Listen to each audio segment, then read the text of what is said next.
Good afternoon, everybody. Come on in. Come on in. We're just waiting for one more stream to populate. Come on in.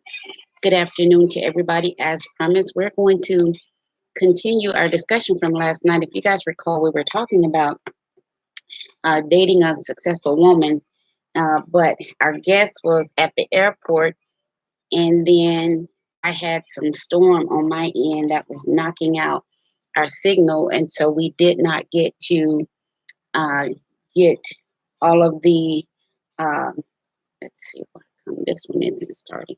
Hold on, guys. Let me go out and start this one over again. We did not get to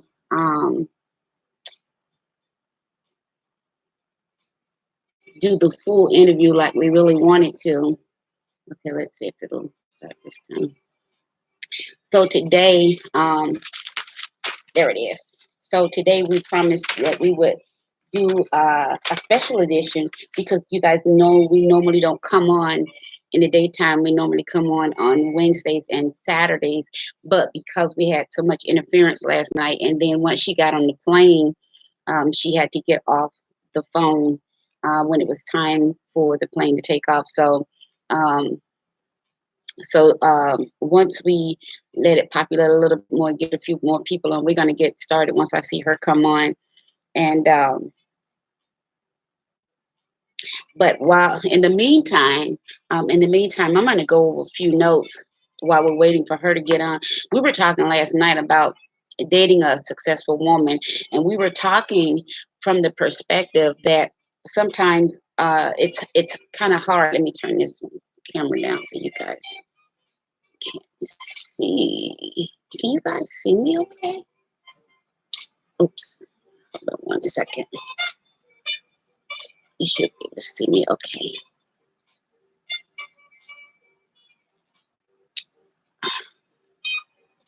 Okay. I think it's okay. I hope it's okay. So if everything looks okay, you guys can hear me and you can see me okay. Will someone from each streaming let me know? You guys on Instagram, if you can see me and hear me, say yes, I can. If you're in the singles group, if you can see me and hear me okay, say yes, we can. And if you're on this page, let me know you can hear me and see me okay. Just say yes, we can. Um, and that will help me out to know that I got everybody connected. All right, so like I said, we were having a really good discussion last night, but our guest was she was getting on the plane, um, and then I was having some stormy weather on my end, which was oh,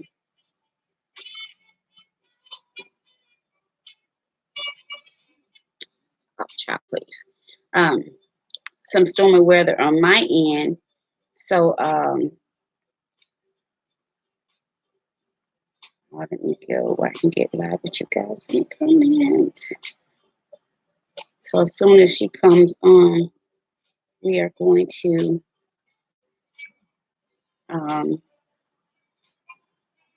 let's see if I can go to the other page. Get live there with you guys.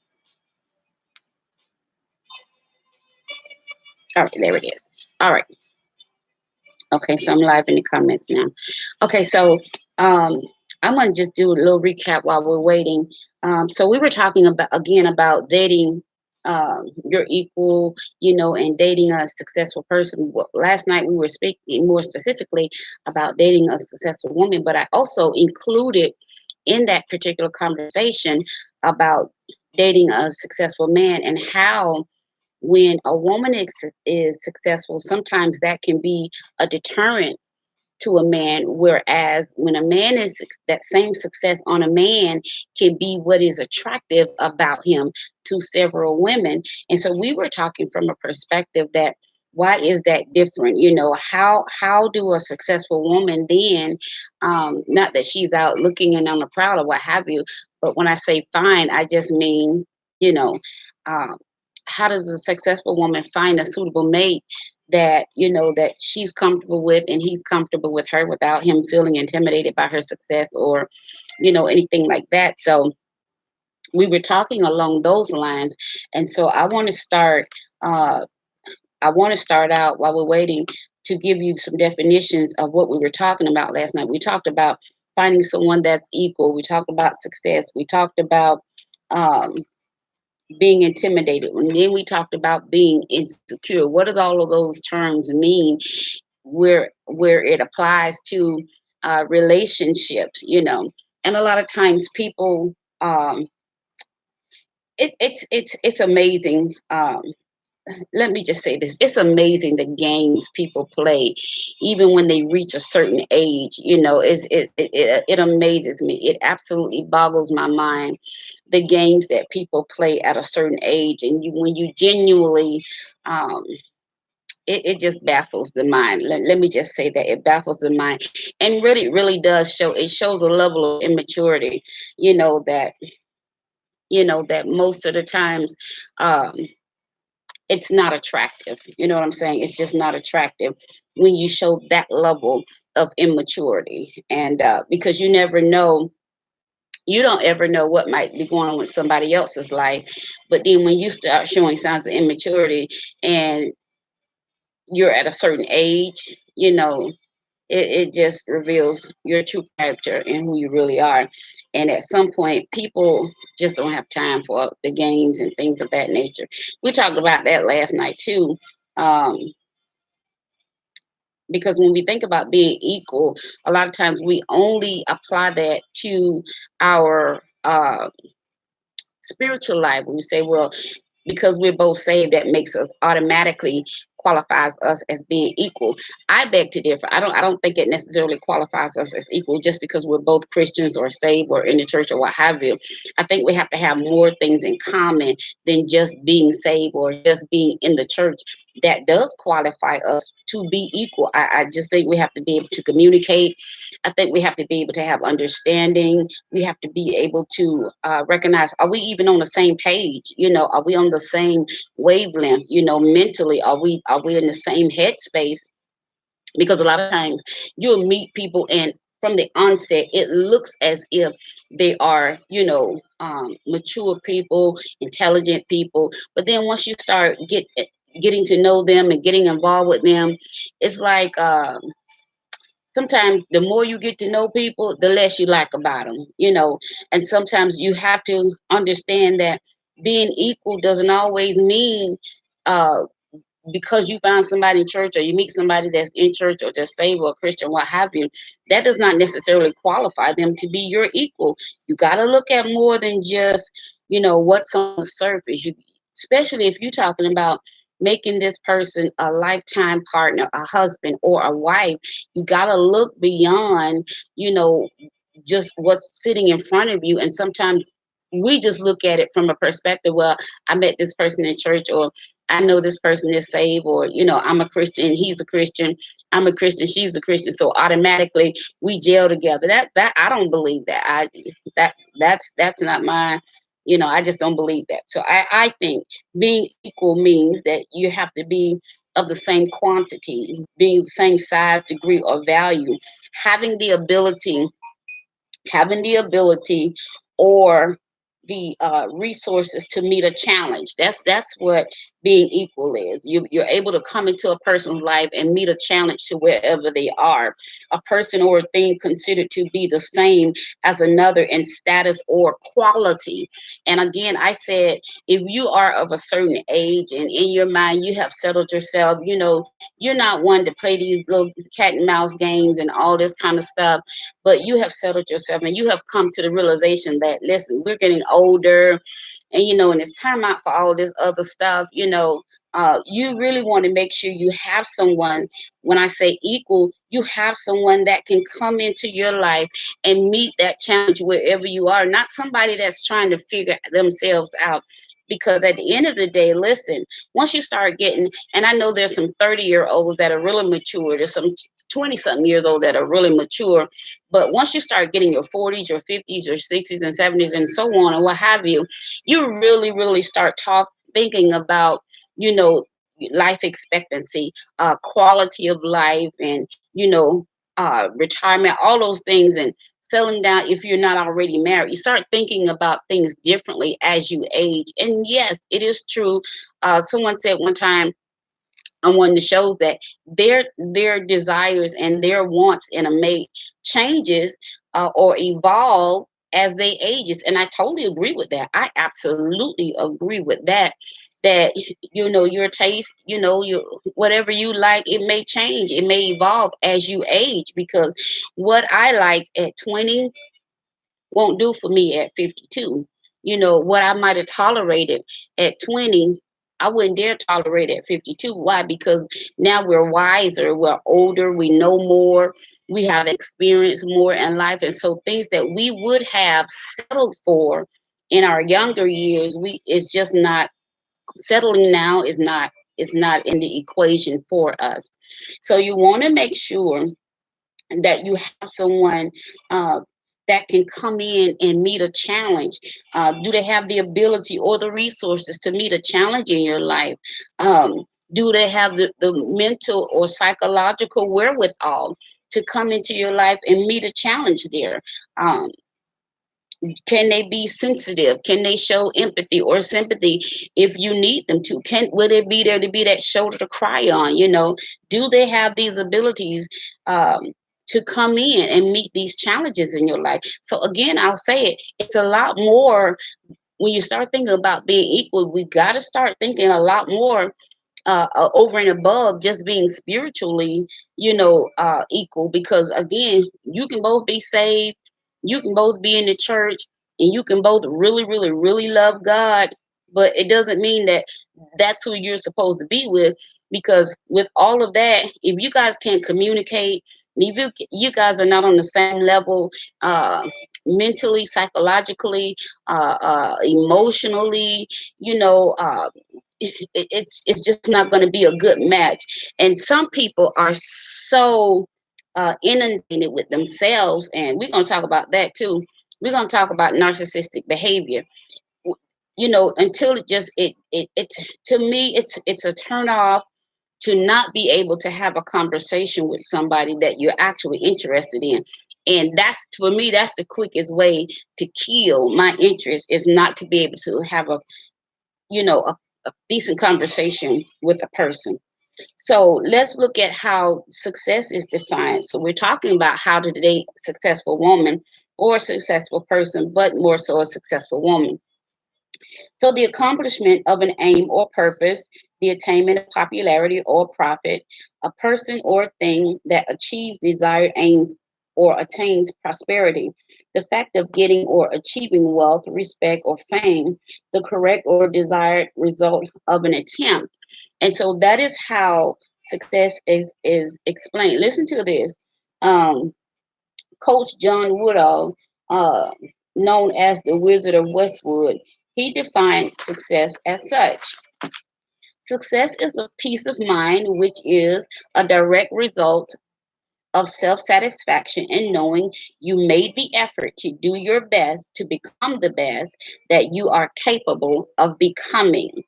That's what he said success is. I'll read it again. Success is a peace of mind, which is a direct result of self satisfaction in knowing you made the effort to do your best to become the best that you are capable of becoming. So then, it becomes an attitude. Success requires your maximum effort. You cannot have success in anything without putting in your maximum effort. You can't be successful in business. You can't be successful in ministry. You can't be successful in a relationship without putting the work. You got to do the work. Whatever you set your hands to do, you got to be willing to do the work in order to be able to claim that you are successful in that particular area. All right. So then we talked about another term, intimidation. So to intimidate means to frighten or overawe someone, especially in order, listen to this, to make them do what you want them to do. This is what intimidation is about. Intimidation suggests that, since you make a person comes into your life and they see something in you perhaps that's missing in them. And so what happens is they'll try to make you put a fear in you, that so now you have to succumb to everything in them. So now they're trying to get you to do whatever they want you to do. And 9 times out of 10, what they want you to do is lower your standards. They want you to lower your self-esteem. They want you to lower the way you see yourself so that you make them feel good about wherever they are not. Does that make sense to anybody? So if it is to dismay, dishearten, constrain, or to bully, subdue, or to terrorize a person, that's what it means to intimidate a person or to be intimidated by someone. So let's move right quick into insecurity.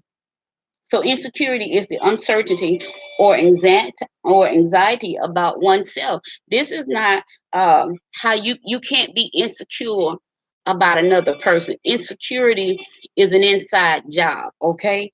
So it's a lack of confidence. It's the state of being open to danger or threat. It's a lack of protection.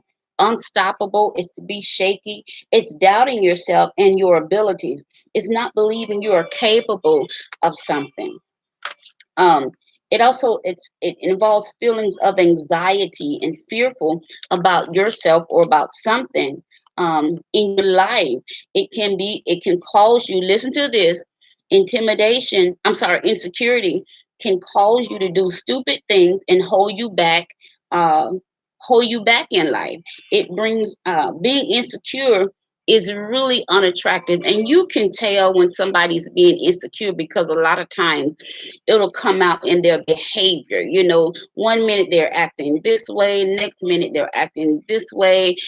Insecure people have these erratic mood swings, and you really don't know what to expect from them one day to the next. One minute you in a good groove with them, and then the next minute they just come out of left field with some crazy men, and you just like, listen, until you need to get it together, until you figure out who you are. A lot of times people need to stop trying to date until they figure out who they are themselves, because what you wind up doing, you wind up going into people's lives, causing a disturbance that doesn't necessarily need to be there. You follow what I'm saying? And so here's something we talked about last night, and I was talking to a friend, and they were like, well, I never heard that before. So according to Good Therapy, the question was asked, what causes a person to be insecure, or what causes insecurity?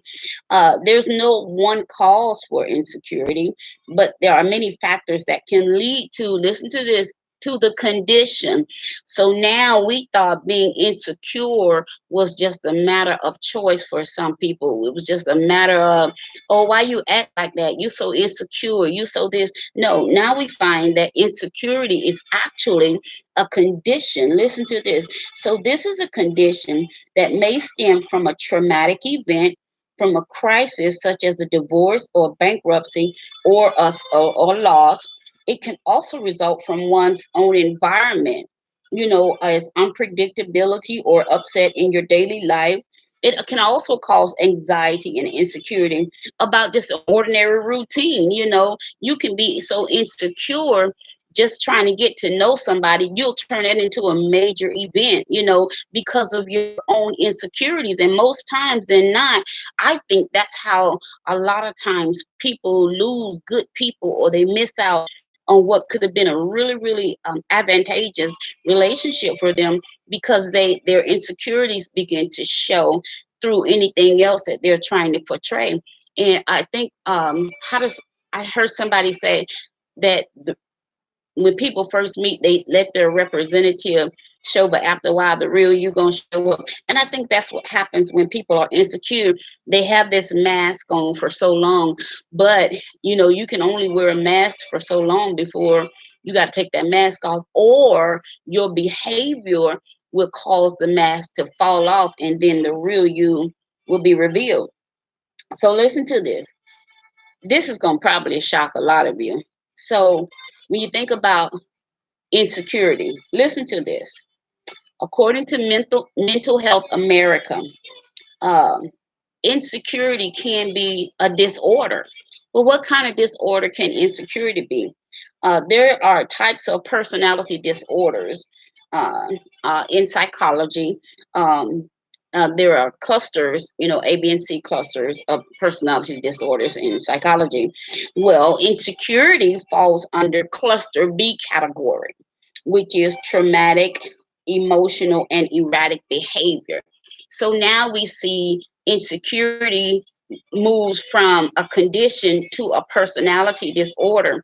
And so that's why I think it's important that people become aware of their behavior. Most people that suffer from insecurity are totally unaware of their behavior, because in their eyes, they're always right, you're always wrong, they're always the victim, you're always the predator, you're always doing something wrong to them. It's just ridiculous to try to deal with someone who has that level of insecurity, because no matter what you do to try to show them that you care, somehow or another, you can be like, well, I really do care for you. No, you don't care for me. I'm telling you, I actually care for you. I really do care for you. No, you don't care for me. Nobody cares for me. So it's always something dramatic, something erratic, something emotional in them that makes them feel like they're not worthy to receive even a compliment. Sometimes you can give an insecure person a compliment and they'll turn it around and make it something that is totally not. You can be like,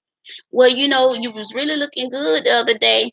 Oh, so I don't look good every day. An insecure person can turn a good situation into a bad, to a bad battle, just like that. Because remember, according to Mental Health America, we have seen insecurity now go from that's just how somebody is to good therapy calls it a condition. Now Mental Health of America calls it a personality disorder. So here's what happens: it's a narcissistic personality, you're oversensitive to failure, and often complains of multiple somatic symptoms, which is pain and fatigue, that causes major emotional distress and problems functioning.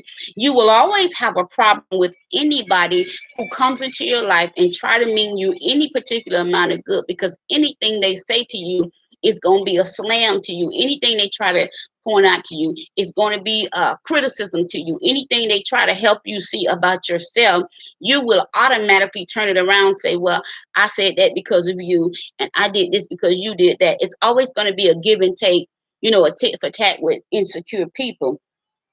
And so they're prone to extreme mood swings between self-admiration and insecurity. So one minute you'll hear them praising themselves, oh, I'm this and I'm that and I'm this. And then the next minute you'll hear that it's like watching two people, it's like watching an adult go from an adult to a child back to an adult to a child back to an adult. But you're looking at one person with these personalities disorders, and you're trying to figure out, okay, where do I fit in? How can I date a person like that? 9 times out of 10, you cannot peaceably, you cannot happily, you cannot enjoyably date someone who will not see within themselves that this is going on. Here's what Mental Health America says. It says that insecure people tend to exploit interpersonal relationships, and so a lot of times when you start talking about dating and finding that mate who won't be so insecure about where you are in life, I gave you a reference last night to how insecurity sounds on a person. And I use myself because I don't, want to uh, use anybody else and be in a position of being liable for anything. So I would always use myself for an example. Not that I'm narcissistic, but just from a liability perspective standpoint, I just think it's safe not to uh, use a lot of people in examples and call names and things of that nature. So I wrote 4 books, and like I said, I gave an example. If I'm interested in this guy or what have you, he learns that I wrote 4 books, and his response will be, oh, I see that you wrote 4 books. Well, I was thinking about writing a book, but I don't have time for that. Or, oh, I wrote, more books than you. And you just, and I'm just like, I'm not trying to compete with you. I don't want a man that will come in my life to try to force me into competition. I'm not trying to compete with you. I want to love on you. I want to cherish you. I want to make you feel like you want to feel as a full grown man. I'm not trying to compete with you on any level. So therefore, I would not want to have someone come in my life that try to forces me into a competitive area with him, because he's so insecure about who he is and where he is, or what he does not have, or because you can work really hard to achieve the things that you have achieved, and then uh someone else can come along and have not done the work, and be looking at you like, they almost try to make you feel bad for being where you are. This is particularly true of people who knew you before you reach a certain level of success. So in their mind, they're constantly trying to, for a better use of words, they're constantly trying to remind you like you forgot where you come from. They're constantly trying to remind you, and all of this comes from their place of being insecure within themselves. I want to encourage you guys, if you're a successful woman or a successful man, and you're out here trying to date and you're finding it extremely hard to find people that are on your same level, whether it's intellectually, mentally, psychologically, even financially. Sometimes you meet people and one person can have these goals in mind, and another person, they just kind of fly, by the seat of their pants through life. No plans, no goals, no targeted dates for anything. You just wake up every morning and just like, you throw something up in the air, whatever land, whatever you catch, that's what you're doing for that day, what have you. That's not going to work, because it's going to start to get into a conflicted area. But when you are successful and you start to say, okay, I'm ready for a mate now, I'm ready to settle down, you got to make sure that it's somebody that can again come into your life and even meet some challenges. I would not want someone in my life that could not be sensitive to the things I've gone through and to the things that I have to deal with on a daily basis. I would not want someone that come into my life and never even ask me, well, how you feeling today? How you doing today? I make no secret about it. I'm a brain tumor survivor, current brain tumor patient. I wouldn't want anybody to come in my life that never even asks me, how you feeling today? Do you need anything? Everything is always about you. You didn't call me. You didn't text me, without even finding out why. And so then people get into these playing these little games, and listen, nobody has time for that. So what happens, insecurity people are also insensitive people. They're very insensitive. And so here's what Mental Health America recommends: how you deal with someone who's that level of insecure. Psychotherapy. This is true. This is actual research I did, guys. This is not something I'm making up, or a point of reference to anybody in particular. Those that know me know that's not how I roll. If I got something to say to you, I'm gonna say it to you. So I don't need to use a platform to do any of that. So psychotherapy is recommended because it helps the insecure person see how his or her behavior affects other people. And a lot of times when you do have someone that is insecure, that's the last thing they do. They never see how their behavior affects other people. They can only see how other people's behavior is affecting them. So, and that's how they deal with everybody and everything in life. Everything is about them. Everything is everything is about how somebody made them feel. And so when they respond to you, they respond based on how that situation or that conversation or what have you made them feel. It's really hard for them to see how their behavior has affected the relationship, the friendship, the marriage, the what have you, the business relationship, the church relationship, whatever kind of relationship you enter into with someone who's actually insecure. It's really hard for them to see their behavior and how it affects other people. Again, because they're so hell bent on only getting their hurt out. And once you get with somebody who's only interested in getting their hurt out, honey, that's going to be a hard road to toe, and so I just think it's best if you reach any level of success, or whatever your success is. And again, success don't have to mean that you're six figures, you're seven figures, you got houses and land and cars. Success could just mean you have accomplished a goal, something you actually set out to do, and you have accomplished it.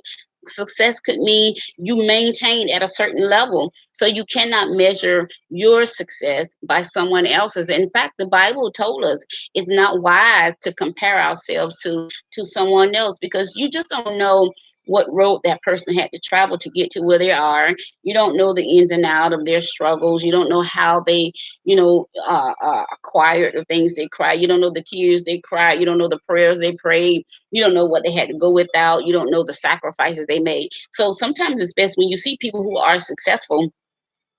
Sometimes it's just best, if you cannot, glean from them, then sometimes it's best just to keep it moving. But to go into someone's life knowing that you are an insecure person, and but you like what you see, you like the packaging, you like the idea of being with someone successful. But what happens is you're looking you're looking from the outside, but once you actually get into that person's life and you actually see how that person is living, and you understand, so this person actually has a schedule, they actually have a way that they live, they actually have set some things up in their life that causes them to be successful in whatever area they're successful in, or however they define their particular success. So what happens is, if you are a woman and you are successful, I think it makes it incredibly hard sometimes to actually get the right person. Whereas if you're not doing a whole lot and you seem more needy, then you become more attractive. Or if you seem more easy, you know what I'm trying to say, then you may seem more attractive. But a woman that is, have been through some things and have handled her business and have reached a certain level of success. And again, success does not have to always mean you got six figures, you got seven figures, you got houses and land, you got yachts and all that. That's not always success. Success can just simply mean that you have accomplished some goals. You started out here and now you're here. You started from the bottom, now you're here. Your success can be measured only by the goals you have set for yourself. That sounded good. I'll say it again. Your success can be measured only by the goals that you have set for yourself. Your success cannot be measured by my goals. My success cannot be measured by your goals. So when we start talking about how do we date a successful person, each person's success is only defined by the goals that they have set. You understand what I'm saying? And so when we do that, and now we're into this process, people are getting older, you put your work in, you got a few things under your belt. Now you're looking for this mate. For those that are single in particular, you're looking for this mate. But here's the challenge now. The challenge is that when you do get to a certain age, and you start looking for this mate. And you guys keep in mind, when I'm saying looking for this mate, I'm not talking about a woman out there actively pursuing and on the prowl and on the hunt. So we won't have this semantic play on words. So when I say looking, I just mean what I mean. When you start looking for that particular mate, if you are a successful woman and you're ready to find somebody that is suitable, and again, suitable can mean different things. It does not always have to just mean because we're both in the church or we're both Christian or we both love God, so that automatically makes us suitable. I do not believe that. Listen, somebody may argue on another point about that, but that's my personal belief. I just don't believe uh, being saved is enough. Both of us being saved, or both of us being Christian, both of us being in the church, I do not think that's enough to just qualify us to be suitable mates for each other. That's my thinking. I stand firm on what I believe, unless you can tell me something different. That's just what it is for me, because honey, we can both love God. We can be shout all day, all day Sunday and all through the week. We can run revivals. We can do all that, but we cannot have a conversation that results in positive outcome.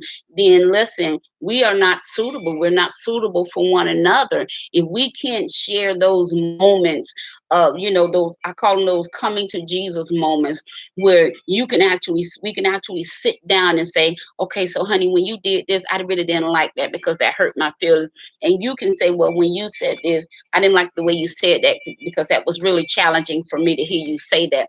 And then we come to an agreement to work on those areas without chomping each other's head off. Because listen, by the time you get a certain age, and particularly if you done been married and divorced and honey, all of that, it don't matter if you've been married one time or 50 times. If you done been married and through a divorce and all of that, by the time you get a certain age, child, don't nobody want to be sitting around arguing and fussing and quarreling and carrying on. We can use all that time to be loving and talking and touching and all that kind of stuff. So if we cannot have conversation, if we cannot have dialogue, if we cannot have communication, then how can you have relationship without having communication? I'm just not understanding. So then what is it that people are actually saying that they're looking for without wanting conversation, without wanting to have that communication? And communication is not always just you getting your point across. Communication involves more than just you. But here's the problem we're running into. We're running into the problem to where if a woman is successful, we talked about this a little bit last night. If a woman is successful, it's automatically assumed, oh, she don't need no man. Well, that's not true. That's not true. That is so far from the truth. The same way you would look at a woman that you think need a man, you should look at a successful woman the same way. The difference is one is needy of a man and one just need and wants a man.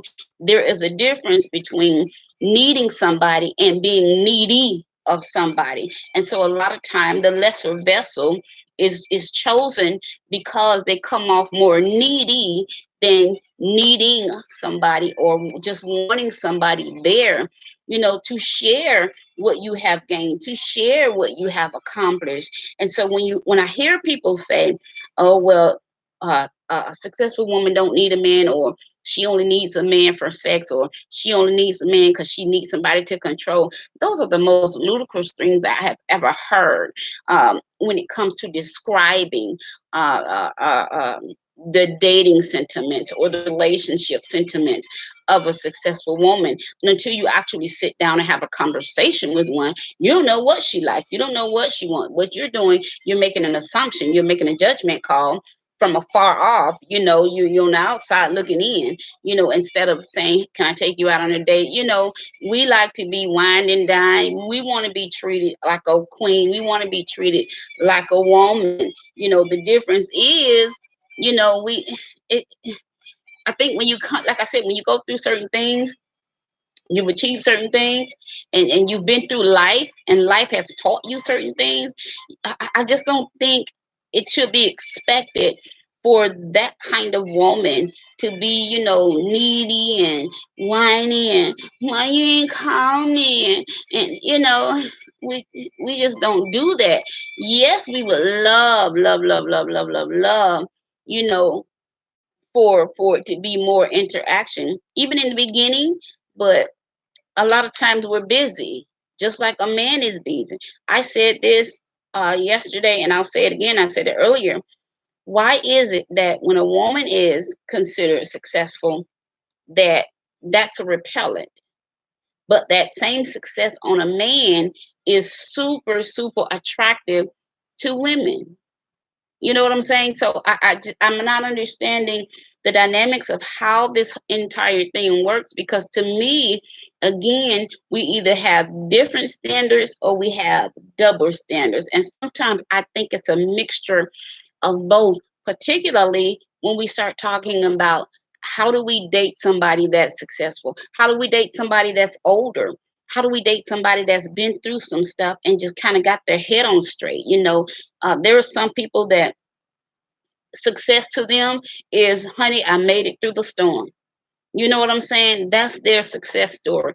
I made it through the storm. Their success story is, I made it through the divorce. Their success story is, I made it through the bankruptcy. Their success story is, I made it through the foreclosure. You don't know what a person can, how somebody defines success until you actually have a conversation with them. But what's happening a lot of times, your insecurities are keeping people from having that meaningful conversation, that meaningful dialogue with someone that they're interested in. And so what happens is you miss out on good people. Men and women are doing it. Men miss out on good women because of a perceived notion that if a woman has achieved certain things, or if she's accomplished certain things in life, she don't necessarily need a man. That's not true. And women miss out on good men because they figure, well, if a man is successful, he already got a bunch of women after him, or he got a bunch of women on the string, or what have you. That's not necessarily true. People are who they are. I get that. But you cannot just throw everybody in the same boat and say all successful women are like this and all successful men like that, or all women are like this or all men are like that. You cannot do that. Number one, because you don't know all women and you don't know all men. So I think that's an unfair assessment to make when you start talking about how do you find a mate and who are you looking for, what are you looking for. I think it's an unfair assessment to make, to suggest that, just because a person has reached a certain level, that they are a certain way. Again, we won't know that without proper communication. And so when you start thinking again about finding someone who is your equal, yes, you do consider, the spiritual aspect. So I'm not saying get rid of that altogether. Okay, that's not what I'm saying. What I am saying is that you have to look beyond that as well. Because again, y'all could be sitting in church, you know, shouting, hear a word, but then there's no conversation. You ride home in silence. The only other time you communicating is when you're having sex with one another. The only other time you're communicating, what you want for dinner? I don't know, whatever you want. But there's no real, coming together. There's no real meeting of the minds. There's no real becoming one with each other because we're so different. I gave the example last night of this lady and this man who got married, and the next morning he was like, "Are you gonna make me some breakfast?" And her response was, "Yes, I'll make you some breakfast, but oh, I don't even know what you like to eat." How did that happen? Well, that happened because they dated, but they did not court. So remember, we talked about the process goes from dating to courting to the engagement, then to the marriage. We have so many people skipping steps, and that's how come you wind up with somebody you absolutely don't know. You don't know their favorite color. You don't know if she likes silk flowers or real flowers. You don't know if he prefers cake over pie. How he like his steak. You don't know anything about each other, but here we are, and but you say, hey, I got a man, hey, I got a woman, but you don't know anything about each other.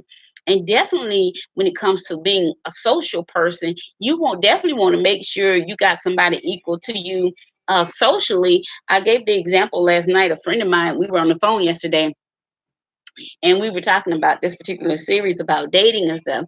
And he was sharing with me how one of his friends, he was trying to tell one of his friends, and I said, oh, can I use that on my show? He was like, yeah, use it on your show. And so I said, okay, I'm gonna use it.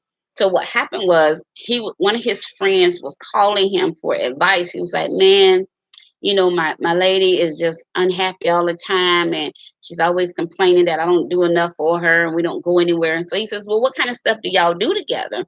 And he was like, oh, we throw stuff on the grill, we play pool together, and sometimes we watch the game. He was like, man, that's stuff you do with your homeboys. That ain't something you do with your woman. And so he was like, well, my motto, the guy who was talking to his friend, he says, well, I have a motto, wine and dine and everything will be fine.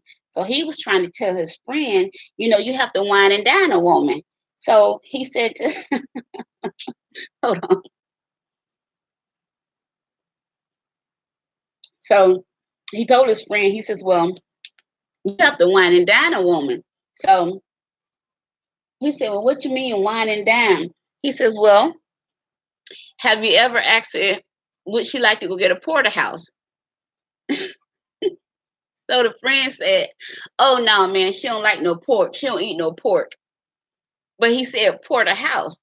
And so he said, oh, no, she don't eat no pork. She don't eat no pork.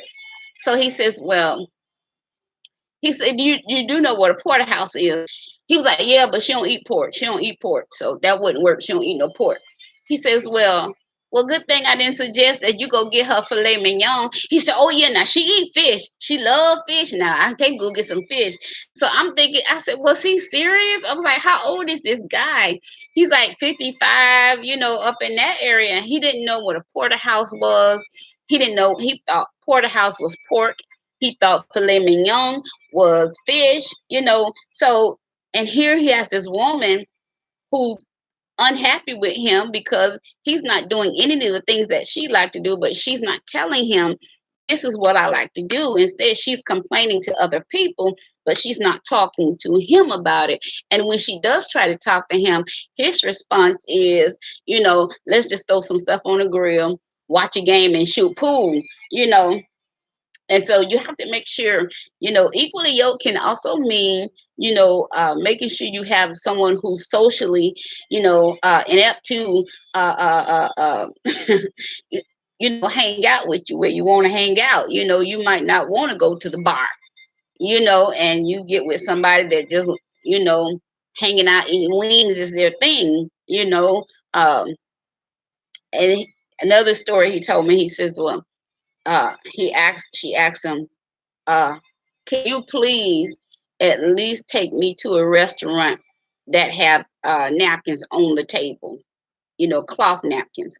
And so you have to make sure, I think that's why I say equally yoked goes beyond, both of us having the same religious belief or, being, of the same faith and things of that nature.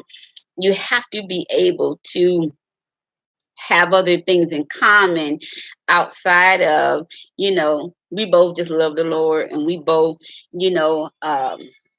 are saved, and all that kind of stuff. You got to have more in common than just that, because if that's all you have in common, then that's kind of that's all it's going to be,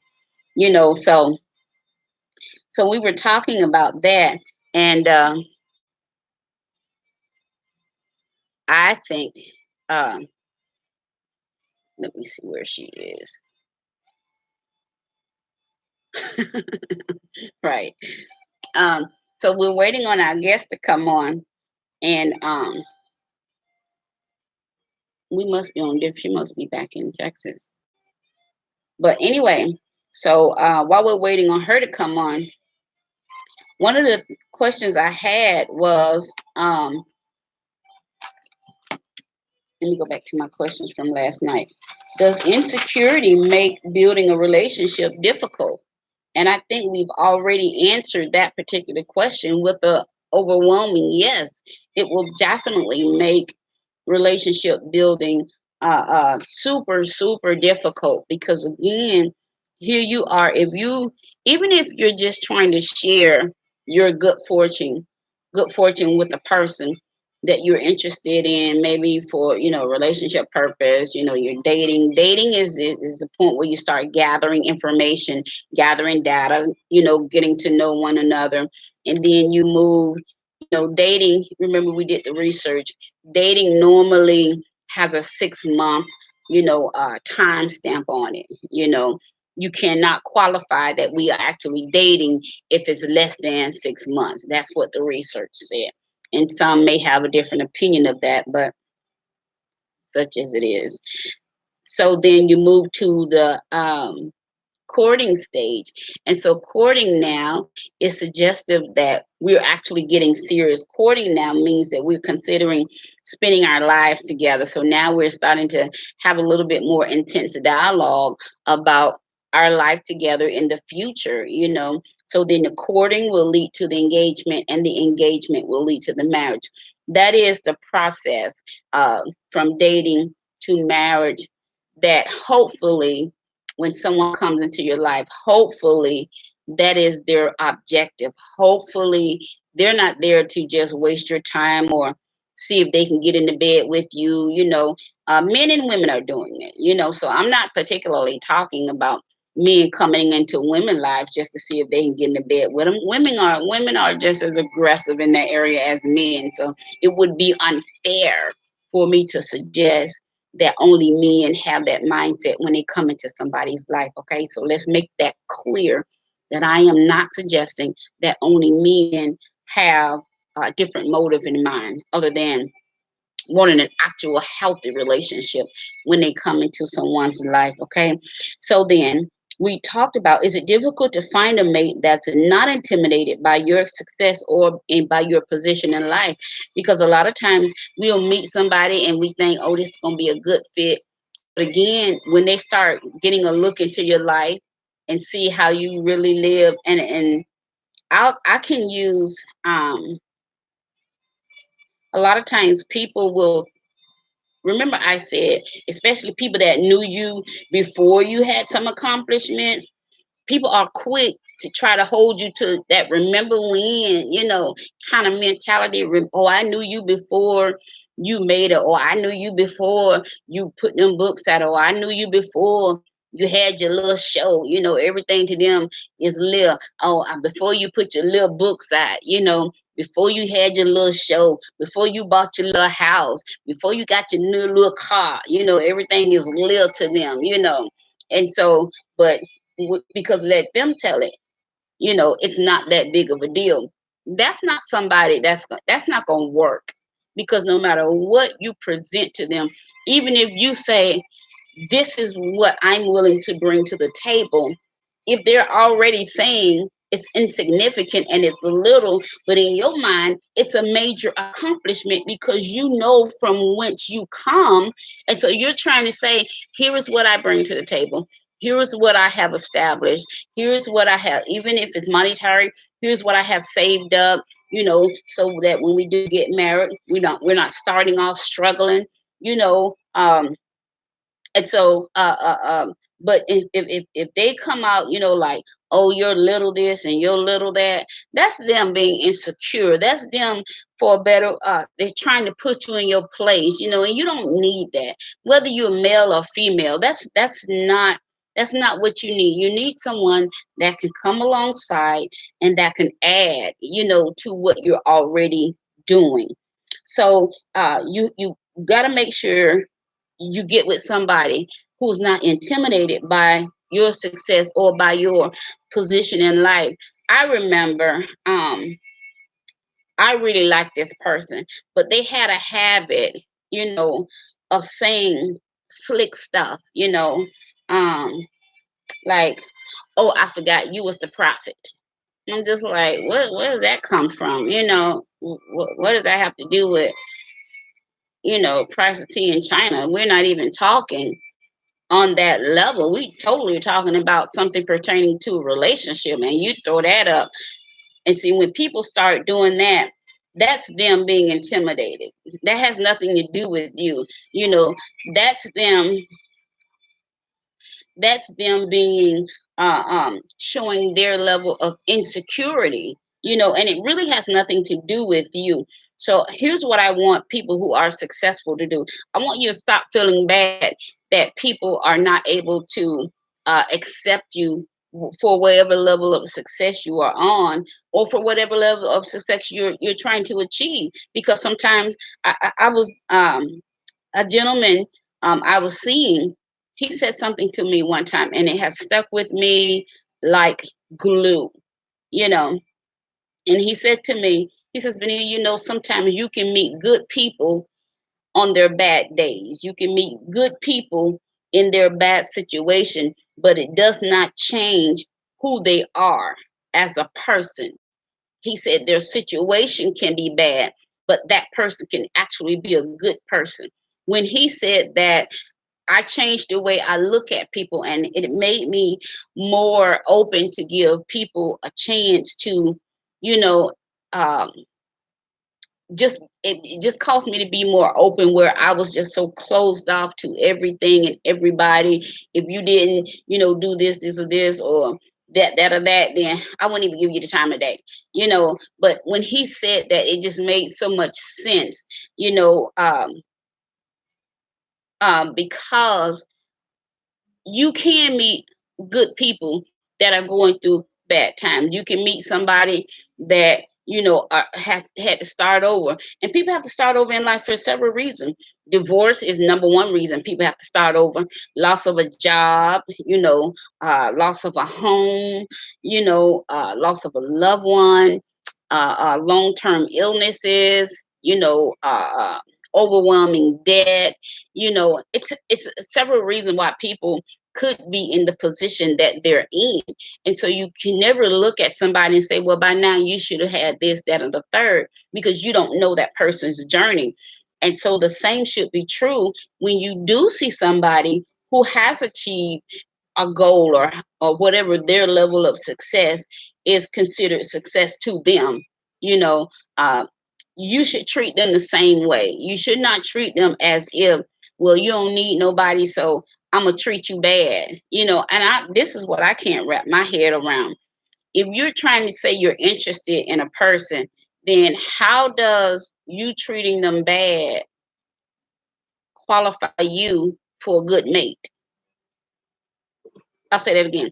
If you are interested in a person and you allow your insecurities to get the best of you, how does you treating that person bad make you a good candidate, you know, or a good mate? It is not going to. And so when we start talking about, I like to find someone who's my equal, you got to start considering, well, what makes a person my equal?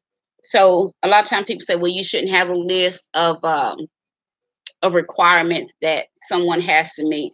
I say, why not? I say, why not?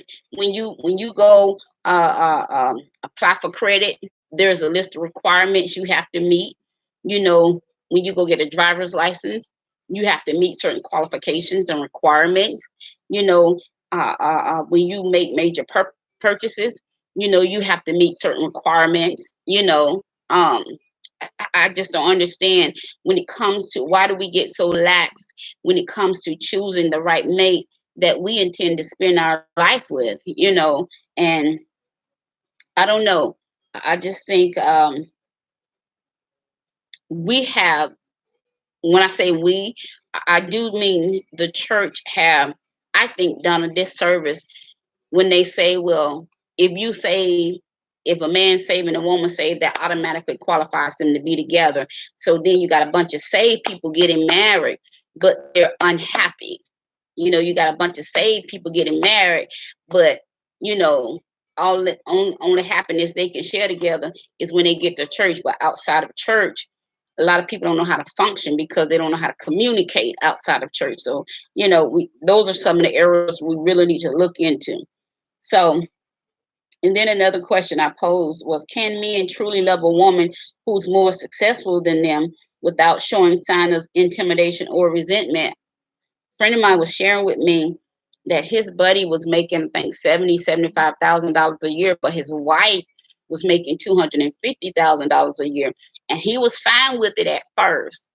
And slowly but surely, he started, feeling some kind of way. He started letting insecurity come in, and after a while, they wind up getting a divorce because she just could not tolerate the way he started to treat her.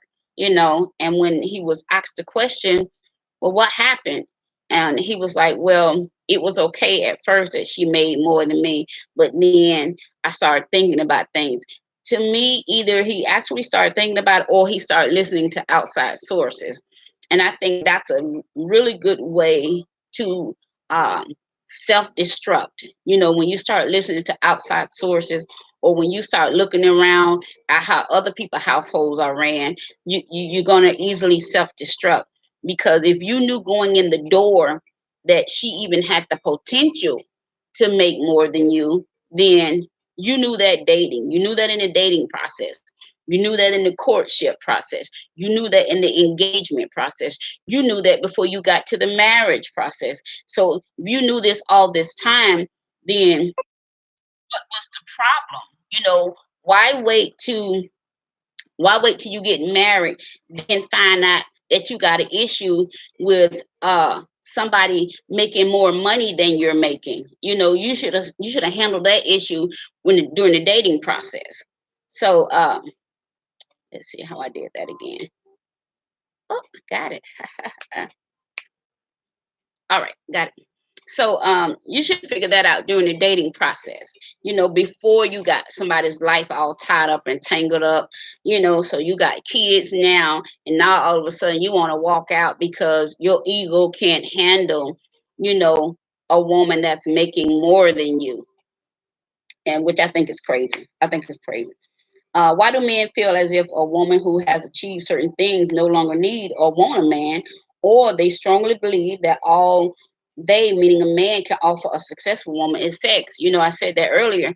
We were talking about that last night. Um, what is it? Why is it that if a woman achieves a certain level of success, then a man automatically feels like, well, you don't really need a man? I've even heard men say that the only thing a successful woman want with a man is to have sex with her every now and then she's just satisfied. And I'm just like, that has to be the most asinine thing I have ever heard in my life. Because how does success mean that you don't want love? I mean, like, how does that one equate to the other? You know, to me, success doesn't mean that you don't want love or you don't need love. If anything, you need it even the more, you desire it even the more, because when you look around and you say, okay, I have achieved this, I've got this under my belt, you know, then you look around and say, well, there's no one, I don't have a significant other to share it with, you know, not to that degree. Yeah, we got friends and we got family, we got all of that, but someone to actually call your own, you know, someone that will claim you as their own, you know, a lot of times being single, you don't have that. So when I hear a man suggest that the only thing a successful woman want with a man is for him to come in, you know, and I've heard men say bang, bang, bang, bang, bang, and then she good for a little while. That is so ridiculous to me. It's absolutely ridiculous. Uh, yes, I am on. She is on the wrong page. Oh, she's on a different time zone. Oh, okay. She must be back in Texas. She was in Atlanta last night. Hold on, guys. Our guest is trying to get in. Let me see. Can I find her? Uh, Hold on. Let me tell her. Yes, we are on.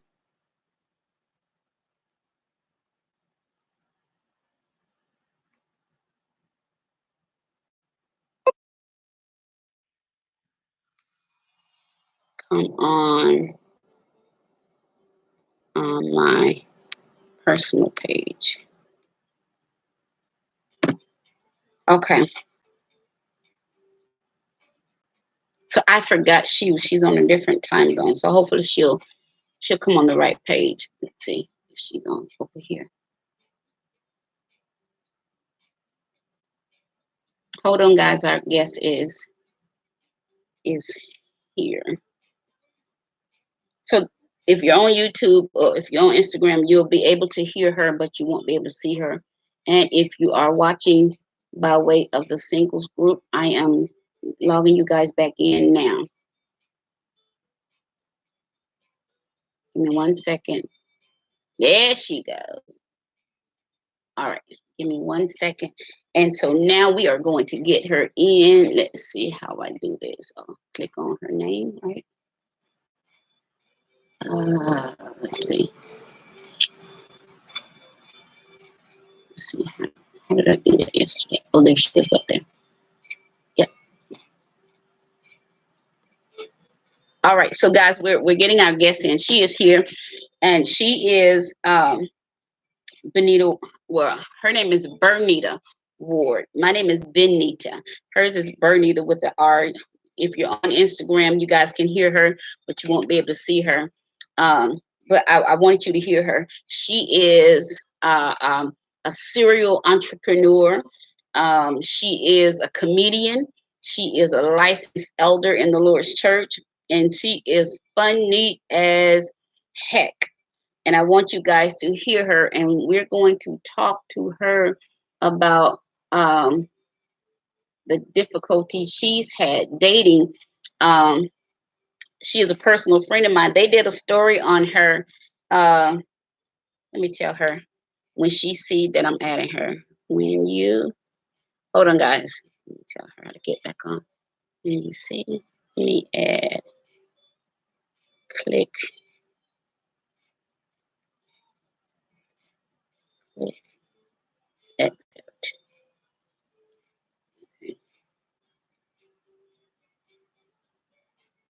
So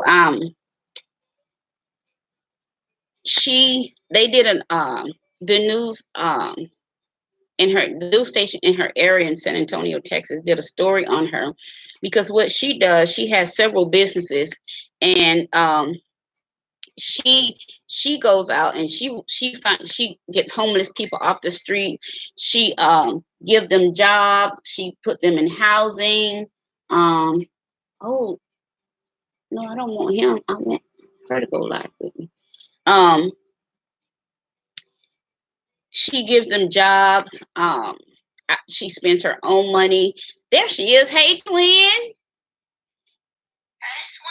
How you doing, girl?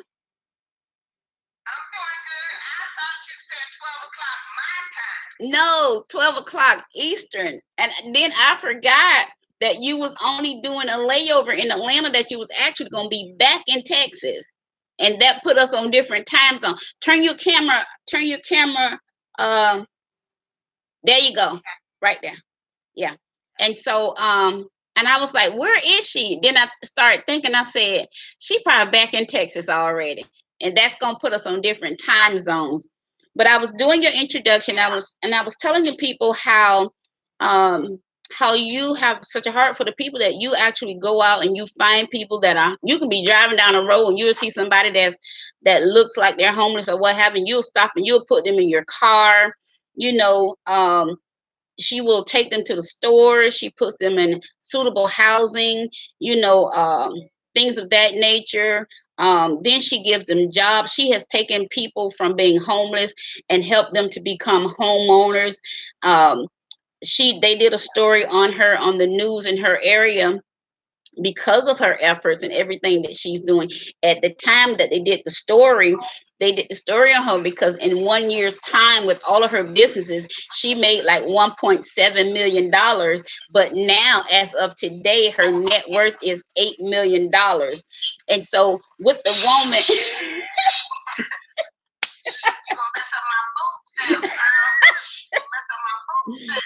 y'all hear this nut? Talk about I'm gonna mess up her food stamp. Baby, listen, if they giving you food stamp, I know they ought to give me some.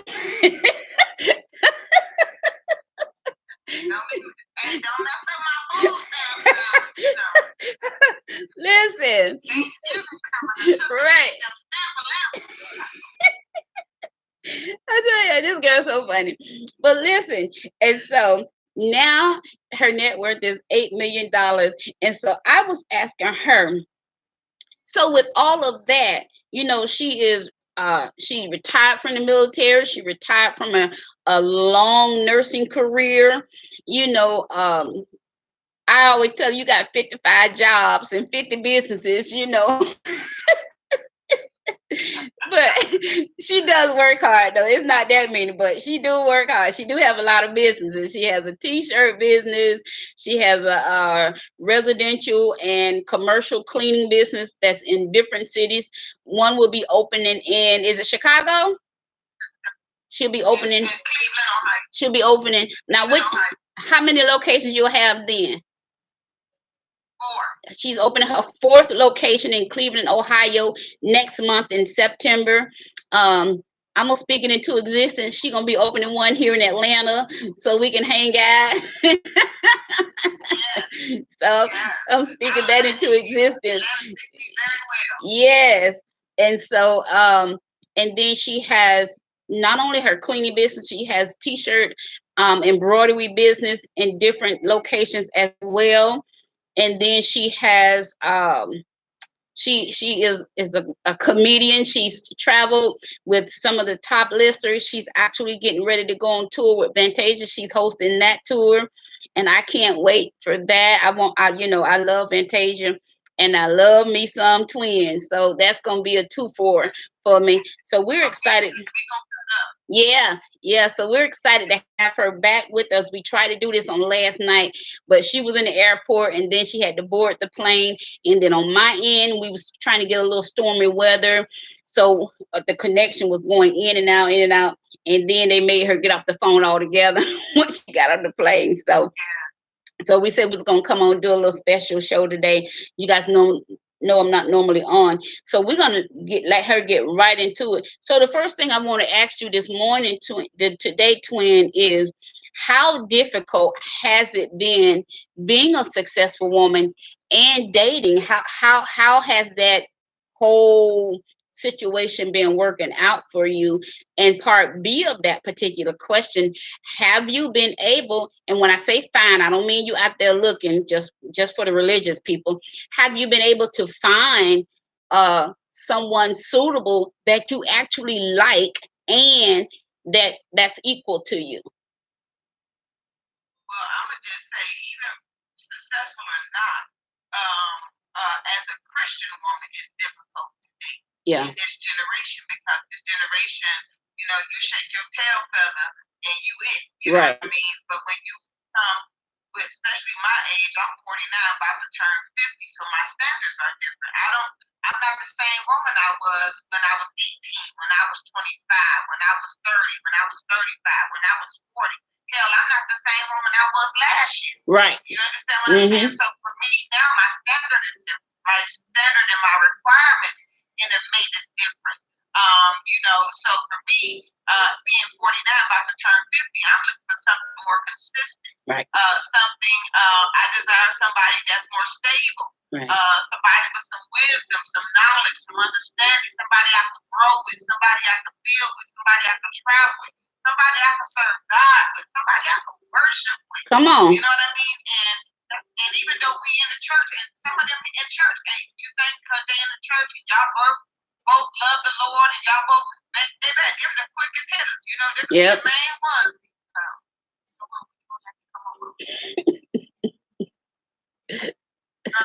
Yeah. Played out. Yeah. I mean, so for me, my standard changed, and I changed. Yes. I changed. Mm-hmm. Let me say this: people don't think that I'm not qualified. Let me tell you something. I was molested at the age of 6. I was a fornicator. I done did everything. It's only 3 things that I've never done. I never murdered nobody. I never robbed a bank, and I never slept with a woman. Them the only 3 things I ain't never done. Everything else I done done.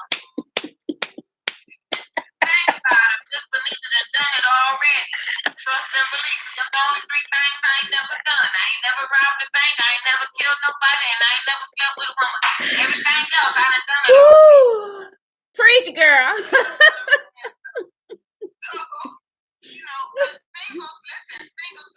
Singles from a woman's perspective, when we meet men, first thing we do, what's the first thing we do? We try to appeal to them instead of just being our natural self. So that's why we get dialed up, the perfume, the girls, the fly outfits, to just be, to be impressive or suitable. Right. Make ourselves presentable for the attraction. Right. You understand what I'm saying? So when we do those things, instead of just being our natural selves and enhancing and embracing who we are, because this world and this media has made us to feel that, oh, if you're not this size, you're not sexy, or oh, if your hair is not natural, if you wear a perm, if you wear a weave, if you wear lashes, if you wear they have this media culture has I don't want to use the word brainwash, yeah, has tainted the mindset of women to where we think we got to be all of this and all of that, and go out of the way to be this or that so somebody can like me. No, I'm to the point now, baby. If you like it like this, you a lucky duck, quack, quack.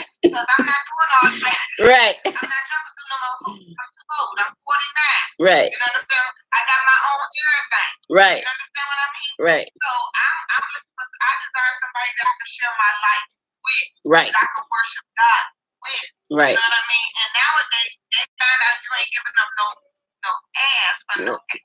Right. Y'all don't want the truth. But when they find out that you ain't, that's not what you give them, you know, that they got to come with something other than what's in their pants. Right. Then the criteria change.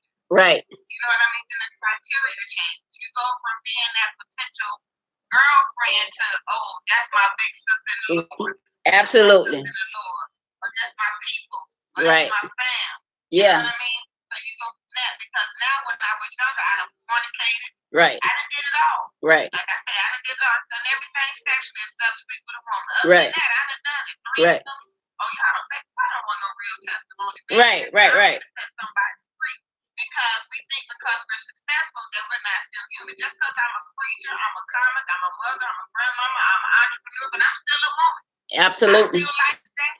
Absolutely. I like sex. I like it. I like it. Snatch, you know, that kind of snatch your hair sex. Did you do like this? So you like to be tied up and hung up?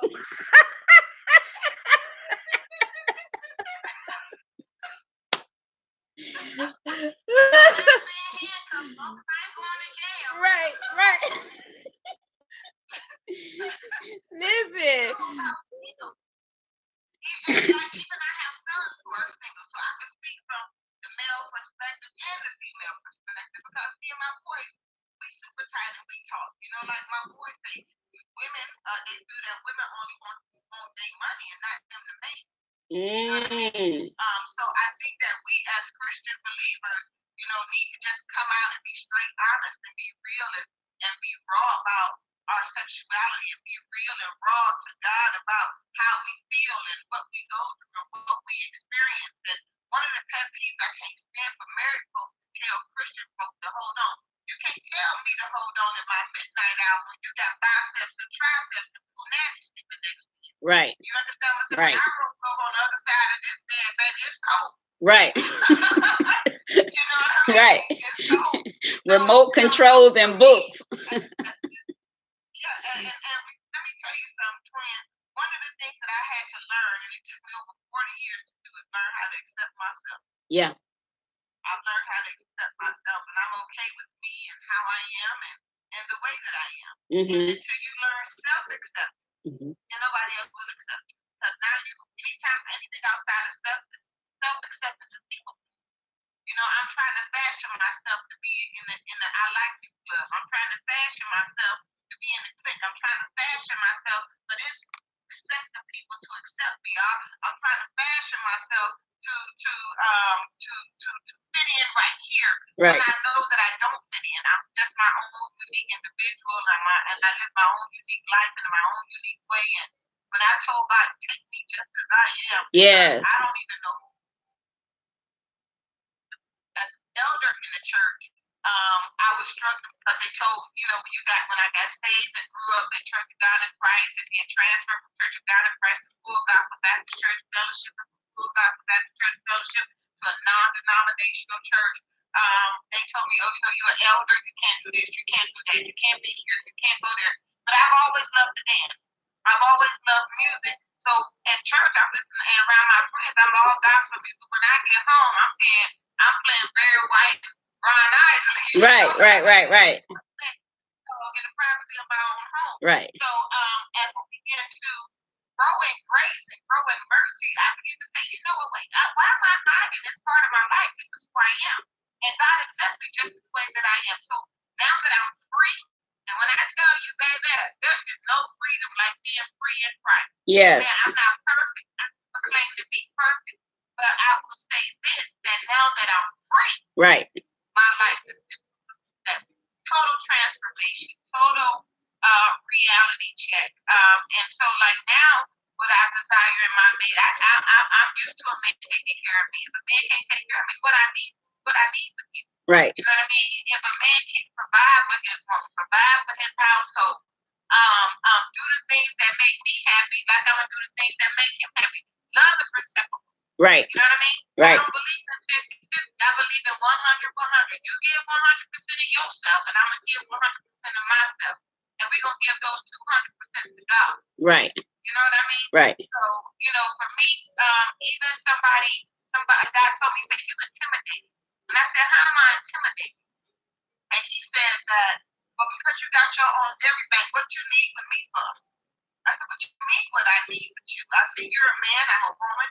I need companionship just like you need companionship. I need love just like you need love. I need security just like you need security.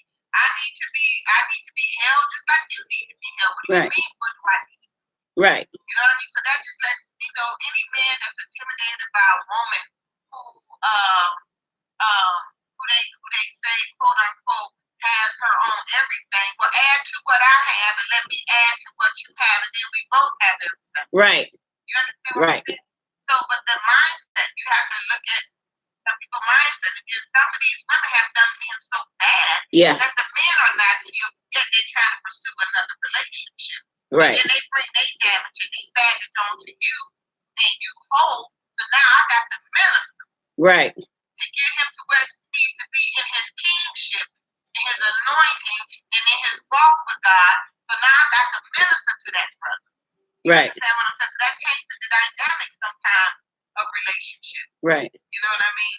And like I say, you know, most days nowadays people don't want to wait till marriage. You know what I mean? So I'm at this point now, 49, what we doing? Because I don't have no more time to wait. Right. And I'm not gonna sleep with you. Right. You know what I mean? And I when I tell you God delivered me from that thing, God delivered me from that thing. Exactly. Even masturbation. Exactly. Fornication. Like I say, they ain't ready for no real testimony. Right. Throw them toys away. Right. But you know what? People don't think, they don't think that's, they don't, you're so stupid. They don't think that's, you know what? They don't think that that's actual a sexual act. Anytime you're having an orgasm, you have committed a sexual act, even if you're giving yourself one. And so you cannot say, and this is what kills me with church women. Oh, I'm abstinent or I'm celibate. But honey, if you're having any form of orgasm, whether it be, toys or your hands or what have you, even in your imagination makes you have an orgasm, you cannot claim that you are living a life of abstinence. You can't claim that status. But I think because of culture, we just accept anything these days. You made a statement last night, and I thought it was so important that I want you to hit on it again. You said last night that as a women, we should be able to minister to a man from within our souls and not with our legs open. That was, you said it in your way, but that was so profound, because it's like nowadays the current culture, even older men, like you said, the first thing they want to do is say, oh, so what we doing? Well, we ain't doing nothing. They want to sleep with you, and when they find out that you're not that easy to get in bed, the phone calls start, dropping off a little bit. The text messages stop dropping off a little bit. So now you've gone from potential wifey to, hey sis, that kind of conversation. Oh, we family. Well, a minute ago you was trying to sleep with me. So you mean tell me you sleep with your sisters? So we're dealing with that. We're dealing with that kind of mindset in the church. So again, we cannot just say you in church, he in church, I'm in church, so that makes me and him an automatic match because we both in church. We got to have more in common than just being in church, because it's some horny people that are in church. And if you are not careful, child, please, them jokers can talk so smooth. You got old heads that's been in the game a long time and know just what to say. Talk you right up at them. Before you know it, you in a situation that you had no intentions of getting in, and they gone. Listen, let me tell you something. When And that's what I'm saying. That's why my phone stopped ringing. Yep. Because baby, I was a fornicator. I'm telling you, I'm gonna tell you the truth. I was a fornicator. Right. I don't knock it. Right. You know what I'm saying? I don't.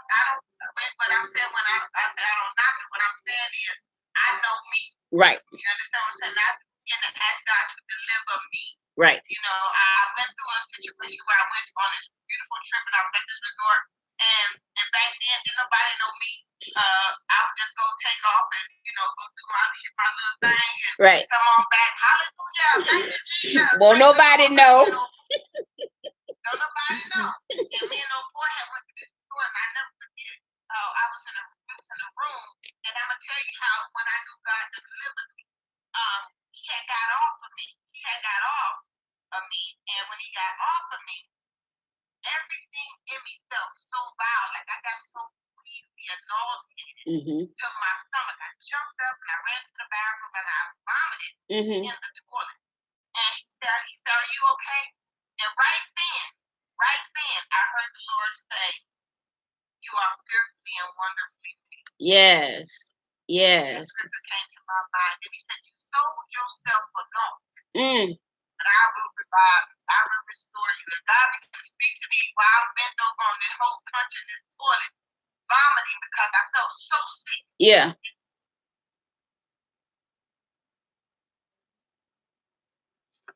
This from vomit is what made me feel so horrible. I felt so filthy too. When I came out, I was like this.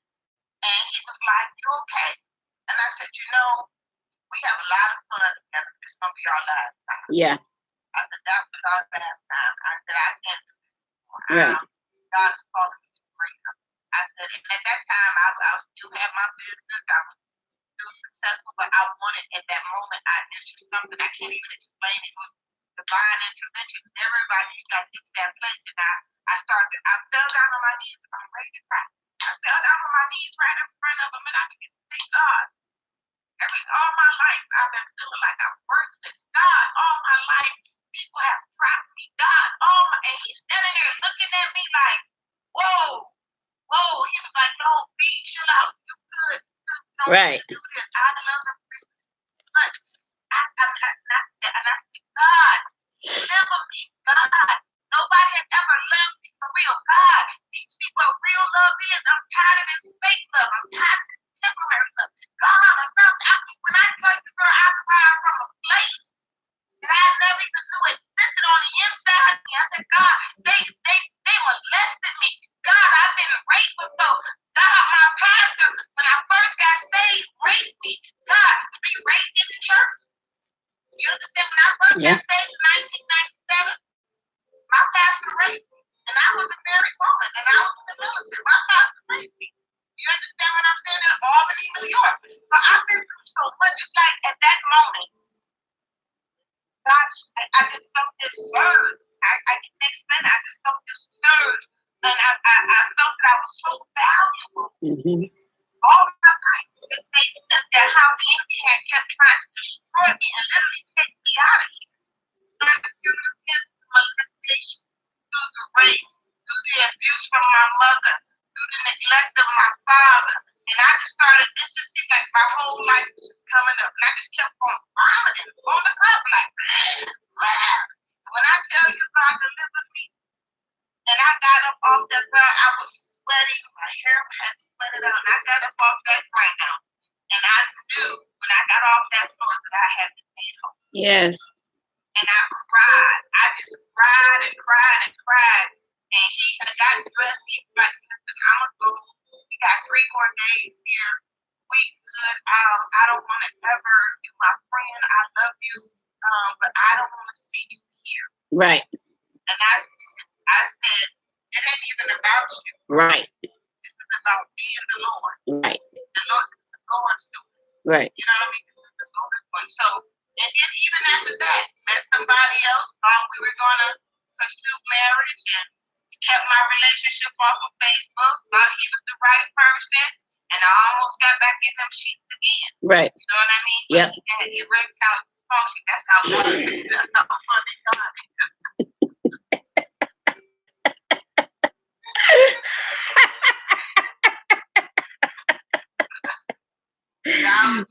nigga, no. Right. Don't you even think about it. Don't even try.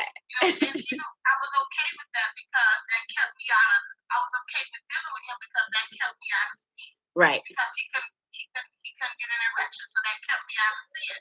But I know that as I began to seek the Lord and I began to fast and I began to pray and I began to ask God just to make me whole. Yes. I want to be whole. I told God, wash the fingerprints of the men who touched me. Yes. Wash my soul of the men who I've laid with. Yes. Cleanse my body of my own fingerprints. Yes. Yes. Yes. I said, God, deliver me completely. Yes. I said, God, if it's not your will for me to marry, take the desire away. Right.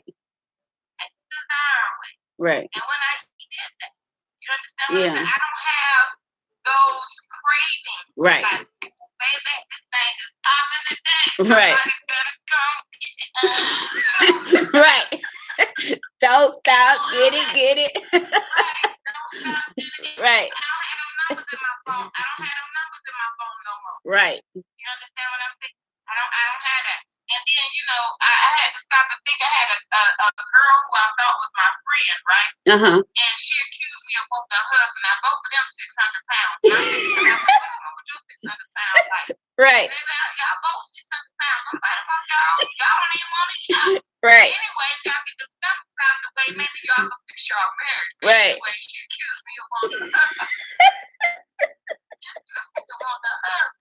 And then I thought about it. And I said, you know what, girl? If I was even half the woman I was back 20 years ago, I would have took your husband and walked him right in front of your face back 30, 20 years ago. Right. You understand what Right. I'm saying? But when God had delivered me, and I had to understand, I had to learn how to walk in my own integrity. Right. You know what I mean? And I think people get the misconception that when I'm telling these jokes, that's all they are. They're just jokes. They're just jokes. 49 years of life.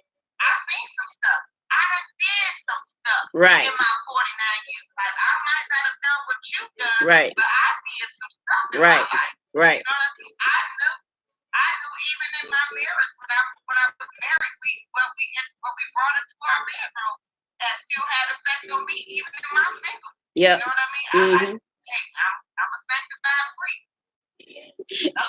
Hello.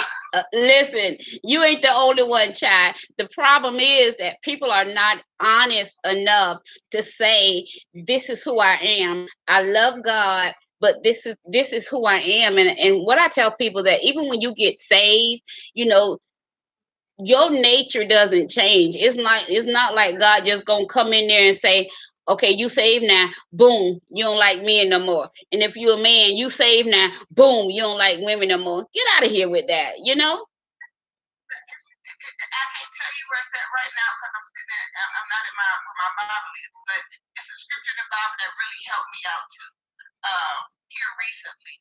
And it says, he that committeth fornication sins against his own body.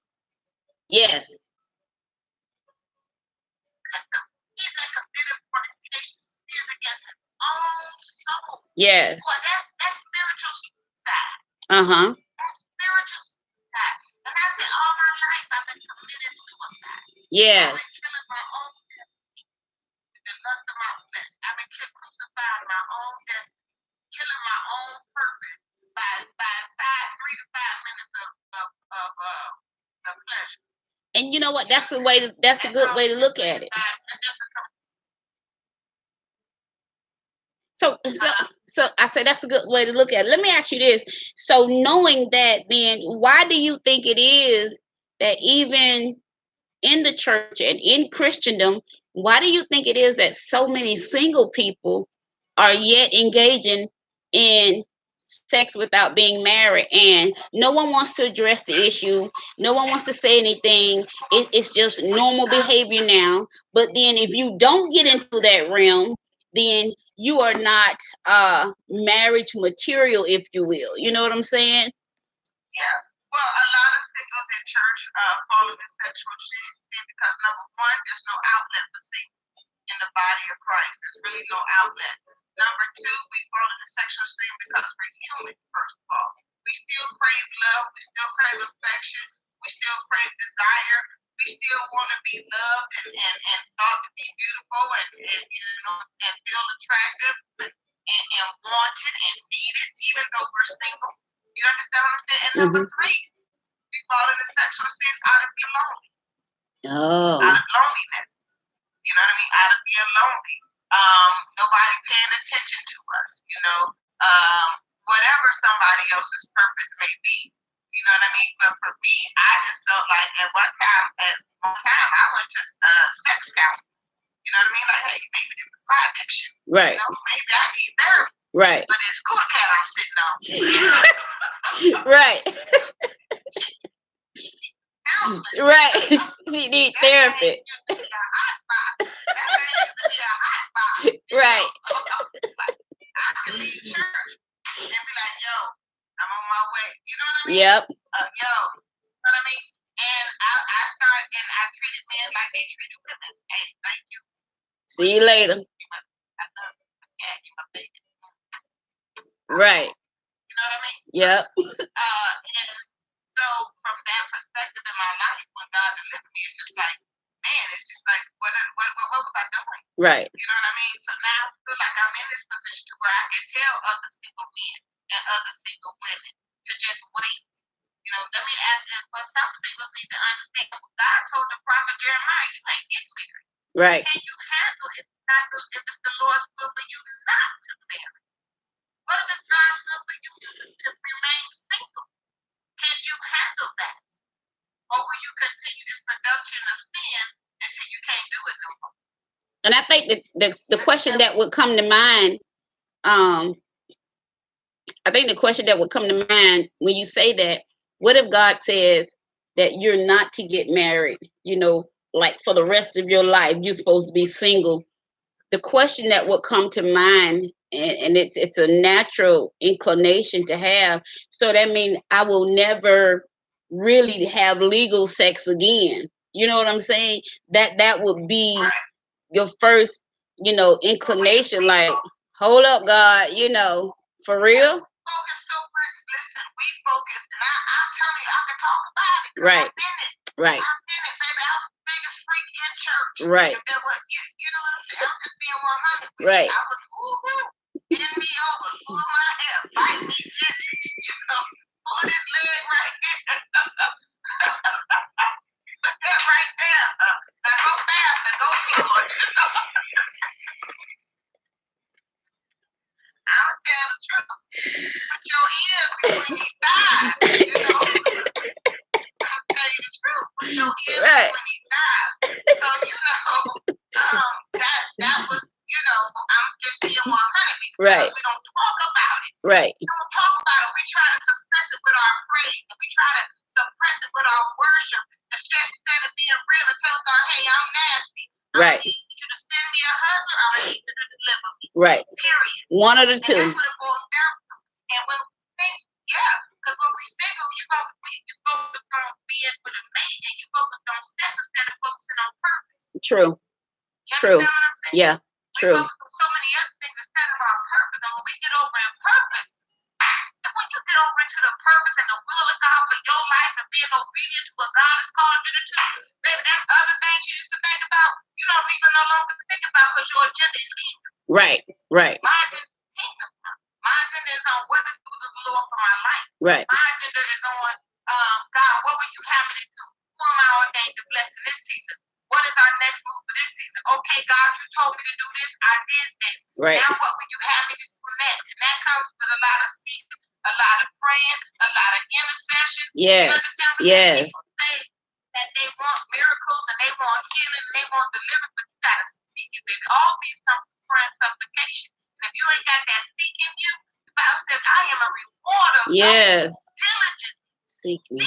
Yeah. You understand what I'm saying? We gotta be diligent about our seek. Ask God. Well, let me tell you something. I had a thing with praying and asking God to mend a relationship with my mom, and the Lord said her will is done in your life. And when I tell you that, I cried like a baby. But now that I have accepted it, then I am so free because I don't have that toxicity in my life anymore. And I'm okay with it. It took me 47 years to accept that. And now that God has delivered me, He's freed me, and I love my mom and I respect my mom. I just I just have to love her from her place where she is in her life. Right. And move on with mine. Right. Because I have to be healthy, I have to be whole, and I ask God to make me whole. I knew you could take everything, just make me whole. Right. Make me whole myself. And I have to learn how to accept myself. You've been through so much abuse and being raped and being molested and being physically abused and mentally abused and emotionally abused, even from church folks. Yes. Church folks, if you don't fit into what they want you to fit in, I never claim to be the greatest preacher, but I always have a message. Right. You understand what I'm saying? So if you don't preach like they want you to preach, or they don't feel that you're where they are, then they tend to drop you, or you get pushed to the backside of the desert. They want your money but don't care about your soul. They want your money but don't want to help fulfill your purpose. Right. But you want they want their agenda moved, but not helping move the agenda of God in your life. Yep. So God had to take you through a whole series of things and a whole series of emotions and to get me to that place of freedom. You know what I mean? To where I don't have to lay. If I have to lay with you to prove that I love you, boo, you ain't it. You're not the one. If I got to lay with you to prove for you to accept me, baby, you ain't it. Right. You understand what I'm saying? If I got to lay with you for you to be with me, sir, you are not it. Because let me tell you, I know what I bring to the table. Right. And I don't mind sleeping in that double California key by myself. Right. You understand what I'm saying? Right. Because I'm home. Whether I have a mate or whether I get married or whether I remain single, I'm home. Right. I'm a unit all by myself. You understand what I'm saying? So now I'm not even pursuing a relationship. I'm asking God, what is your will? Right. And I think a lot of times when we were doing this series a few days ago, and one of the ladies said that as she gets older, her desires and her perspectives about dating, the whole dating scene, it changes. We evolve, we change. And so what happens is if you meet somebody in your evolution and in your changing, but you meet somebody who's not willing to grow or evolve or change with you, yes, they will have the mentality that this is how we show that we love each other. This is how you're supposed to show me you care for me. And here's what I said. A guy can be seeing 5 women and maybe or maybe not sleeping with all of them. And you thinking, well, if I sleep with him the most, he'll marry me first. What has been proven is this: he'll keep sleeping with everybody, but he's only gonna marry one of them. And so then the other women are left kind of like, well, now you feeling mistreated, you feeling bamboozled, hoodwinked. But here's the thing: you got to think about some stuff. You got to think about, if you keep trying to pressure me into sleeping with you to prove that I think we should be together, and if I've already told you, here's where I am, this is what I, don't want to do this, this is what I'm working towards. And if a person, regardless, if a woman comes into a man's life or a man comes into a woman's life, if they can't respect that, then I think people just need to move on and find what they're looking for. Right. I totally agree with that. But as we get older, we mature. Yeah. Like I said before, my mindset is, I'm 49. I'm about to be 50. My mindset is not like it was a year ago. Right. Let alone 10, 20, 30 years ago. Back in my 20s, you had to have fresh waves of abs and Timberlands. You had to have that street boy look. Right. When I got to 30, I was like, okay, you got to have a job. You got to have this. Your criteria changes as the more you mature. You know what I mean? So now at 49, I'm looking for somebody that's ready to settle down with me and be on it. Right. You know what I mean? I'm not looking, but I desire, if it's God's will for me to marry, I want a man that I can serve God with. My life is finished. Right. Whether I'm at a club telling jokes, or whether I'm out passing out my business cards under a bridge, or whether I'm feeding the homeless or training the homeless, my job is still ministry. Right. I am ministry. Right. No matter what I'm doing, I'm still ministry. I talk. So many people call this phone every day, all day, middle of the night, throughout the night, text messages, inboxes, everybody. You know what I mean? So my phone goes off a lot. But to I had a guy tell me, well, you travel too much. I said, well, I stopped traveling when you start paying. You understand what I'm saying? Right. Because me and want to stop your whole world for them, and they haven't even contributed Right. to what you're trying to do. You know, when you met me, I was an entrepreneur. When you Right. met me, I was a traveling comedian. When you met me, I was already in church. When you met me, I've been praising and worshiping God. When you met me, I was doing all these things. When you met me, now that after you meet me, now you want me to slow my road, but you ain't paying no bill. Right. You want me to slow my road, but you ain't lighting my load. Right. You want me to slow my road, but you ain't offering to help or contributing any wisdom to how I can reorchestrate or reorganize my life to fit you into my Right. life or make time for you in my life. So for me, you know, I need somebody that's grown and mature and just not with the games and the lies and the BS and the nonsense that go along with this dating genre. Because at this age of the game, the stage of the game that I'm at, you know, I'm just not with it anymore. And then you got some young women and some young men who've never been married and they desire that. And they don't have children yet. But they desire that. But I just want to encourage them to seek the Lord, baby. Seek the Lord. Seek the Lord, because he is our Alpha and our Omega. He is the beginning and the end. But he never tells us that in between the beginning and the end, we're going to have some hell in the hallway. Yep. And just because somebody's fine and somebody smells good or somebody look good, and when we first meet them, we meet that imitation of who they are. Yep. But as the relationship grows and goes, you begin to find out the contents of their heart, which reveals who they really are. And so when you get over as singles, we got to learn, man. I just want to encourage every single person who may watch this live to seek the Lord for his will for your life. Ask God, is it your will for me to be there? Lord, how will I know my mate when he shows up or when she shows up? How will I know? Don't let me see through the eyes of my flesh. Let me see through the will of your spirit. And that's been my prayer. God, it is not your will for me to get married. Take this hat box. Move it on. Right. You know what I'm saying? Exactly. I heard Jamal Bryant say, he said, the greater the anointing, the higher the sex drive. That's true. I need a fire hose. That's absolutely true. Call the fire truck. Right. The whole fire department. That's absolutely true. Absolutely true. I need that. You know, I'm a woman. I like to be touched. I like to be kissed. I like to be held. I like to be pampered. I like to be spoiled. Because that's how I treat my mate. If I'm in a relationship, I'm spoiling him just as much as he's spoiling me. Right. Just as much as he don't want me to work for nothing, I don't want him to work for nothing. Right. So I'm that help me.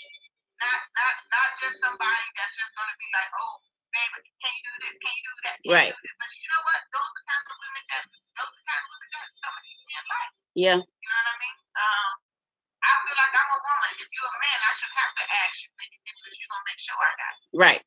And as a woman, as a mature woman, as my man, I'm gonna make sure you ain't gonna have to ask me because I'm gonna already make sure you got it. You know why? Because I'm that person. Right. And you can't expect things from people that they don't possess within themselves. Right. If a man get paid or a woman get paid, and after she handle her responsibility, and you're not her priority, or he's not your priority, then you might be in the wrong relationship. That's true. That's true. You know what I mean? So, you know, we as these, I call these millennial daters, I just want to encourage them that, you know, hey, we've all made mistakes. We've all might have had multiple partners. We might have all had babies out of wedlock. We might have all been divorced. Some of us are widows. Some of us might have been in some situations in our past. Some singles struggle with their sexuality. You know what I mean? I don't care who you are, where you come from, what you've done.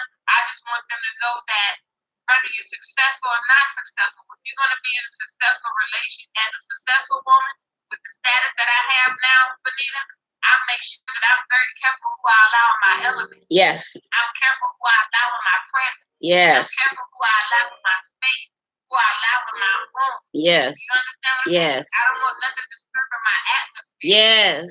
You know exactly. Yes. And also, I'm very mindful who I give my time to. Right. You know what I mean? Because at the end of the day, he got to come out the gate showing me that I'm his choice. I'm not finna waste any more time with no mediocre conversation. Right. Our grandmother used to say, "Dry conversation ain't SHIT." Right. You know. Right. To talk to yourself. If a man conversation is not talking about making your life greater, then what are you talking with him for? Right. My grandmother used to say that when I was a young girl. But that makes a lot of sense. It makes a lot of sense because at this stage of the game, time is like your greatest commodity. You can't waste your time, you know. And so what happens is this: when someone comes into your life, this is what I think. If they don't come in already knowing their place, now already knowing how do you see us together? You know, when you first was attracted to me, sure, it might have been the outward appearance that attracted to you, but like somewhere in your mind, you had to have a vision to see me somewhere in your future. If you can't see me in your future with you, then you can't see yourself in my bed, you know. So, and I think this is where, yeah. And so this is where we go from dating to courtship to the engagement, and then from engagement to marriage. But because so many people, particularly in the church, first of all, we don't want to tell our real testimonies. We don't want to say, well, yes, I had a baby out of wedlock. We don't want to say that. We don't want to say, like me, I started in ministry when I was 14 years old. 14 in the AME church. I was the youth department secretary over 3 churches. Okay. So I was in a high visibility position at age 14. So what happened was they kicked me out the church by the time I got 15 or 16. They kicked me out the church because I got pregnant. Well, yeah, they put me out. And what they did, they waited till my parents wasn't home. They came to my house. She knocked on the door. She says, "Oh, you can open the door. I already heard that you got a little baby in you." She was like, "I just came to get the church books." And she was like, "Well, you go ahead on and have your little baby." She never said, "Well, when you have your baby, you can come back to church. When you have your baby, you can come back." She never came back to restore me. From the time I was 16 until the time I was 19, I walked around thinking that I had displeased God so much. I had displeased God so much because y'all put me at the church while my parents was not home. So what happened was the first guy that came along and said, "God said that you're my wife," he was in ministry. So I thought that was God's way of telling me, "Hey, I want you back now. You can come back." So I wound up marrying the first person that comes along and said, "God said you're my wife." Didn't really know him all that well. You know, neither one of us, you know, I'm still living in my parents' home. I come out of military home, never been outside my daddy's house, you know, all that kind of stuff. He really didn't have anything at all, you know, and that's no slack on him or what have you, you know, but he just didn't have anything, you know. And so I stayed in that marriage for 20 years because we were in the church. We were in the church, but it wasn't all bad, but it sure wasn't all good, you know. But and every time I would try to go for help or whatever, it was the church that would say, "Well, you know, God hate divorce." You know, it was the church that would say, you know, "You're not supposed to leave your husband." It was the church that the church has done a disservice because we have kept so many people in bondage until when people leave the church, that's when they leave, honey, they gone. Yeah, and see, that's why with me, anybody that watches this live, any woman, any brother that knows me, when they come to me for counseling or hey, EB, I'm struggling with this, you know what I mean? Yeah. Or, hey, EB, I'm struggling with that, or hey, EB, I know I'm in a relationship, and yeah, me and my girl, we fornicate. You know, that's why I always want to restore them. But love, no judging. No judgment. I never judge because I know the fucking Mary God brought me from. Yep. And I know the same God that took his hand and reached down and that fucking Mary got me. Yes. He can go down and get them well. So I never have a judgment bone in my body. Yes. You know, I just feel like when I see people trying to curb me and treat me bad and treat me shady, I just move on. I'm Right. They say, no, all right, amen, I'm moving on. But, you know, and a lot of people, I'm very confrontational. Right. And that's probably another reason why I'm single. Because I'm very confrontational. You just can't tell me right. anything to believe it. Right. You need, because you be wanting answers, twin. Yeah, I want answers. You want When answers. the last time you slept with somebody? Right. When the last time with your HIV test, you got a record of that? Right. You know, For real. You know, I'm just saying. You know, all sides do matter, just like Black Lives Matter. Right. Lives matter. I'm just saying. So, you know, you gotta ask these questions. Right. Hey, you know, especially if you're talking about, you know, in the middle of your courtship and y'all begin to talk about marriage, you need to ask these questions. Right. You know, have you ever, you know, I ask all the hard questions. Sometimes I ask questions that may make a brother like, oh, you know what I mean? But hey, I need to know Yeah. for myself. Yeah. So yeah, I ask a whole slew of questions. Especially these days. I need to know. Especially these days. You have to ask, you know, have you ever been with a man? Have you ever wanted to be with a man? You know, have you ever had a desire? You have to ask questions. And we got to, but this is what our society has got. You know, you may have a man who may be totally straight. He only like women, but he like women underclothes. He like to wear them?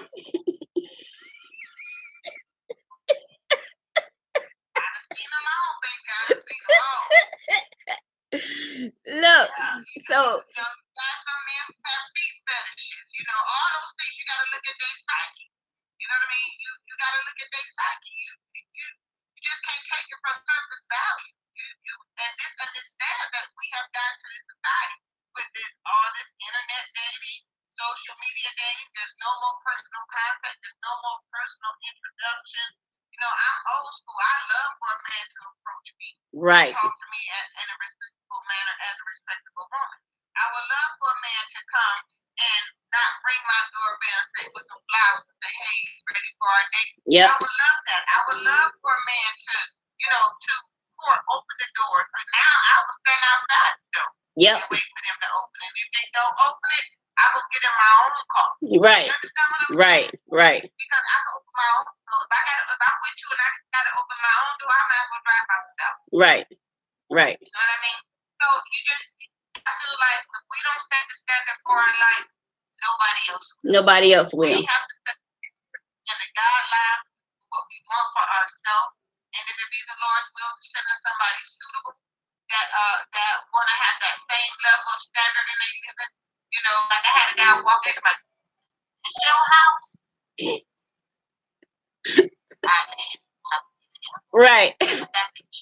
Right. Ain't you in here? How you think we got in here? Yeah. We broke in? And he was like, well, I mean, so you live the bike? I'm more than that. Right. And I said, yeah, that's the most 49-year-olds who live by themselves. Most people when they're 40 should be self-sufficient in their 40s. You know, and then he says, well, this is nice. And you ain't got no man. Where your man at? Nigga, you want me or you want him? What you right. I don't know why. That's why I put that meme on it. And I got a lot of backlash. You know, I put a meme up on my Facebook page that says, why niggas always asking where your man is? Yeah, I saw that one. I saw that one. I got so many inboxes from church folk like, oh my God, some of the stuff you post is just so inappropriate and you an elder.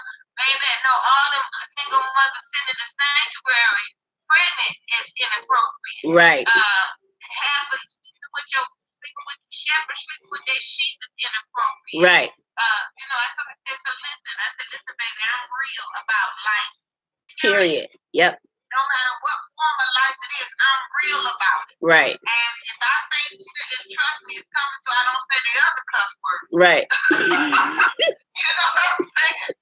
So, for me, I'm just real. You know, I don't have any more time. I sat in church and stayed in bondage for years. Yep. In the house of God. Being in bondage because I had to hide myself. Mm-hmm. I had to hide the real people. I had to hide. And so I started manifesting other places in my life. And it started making me insufficient instead of sufficient.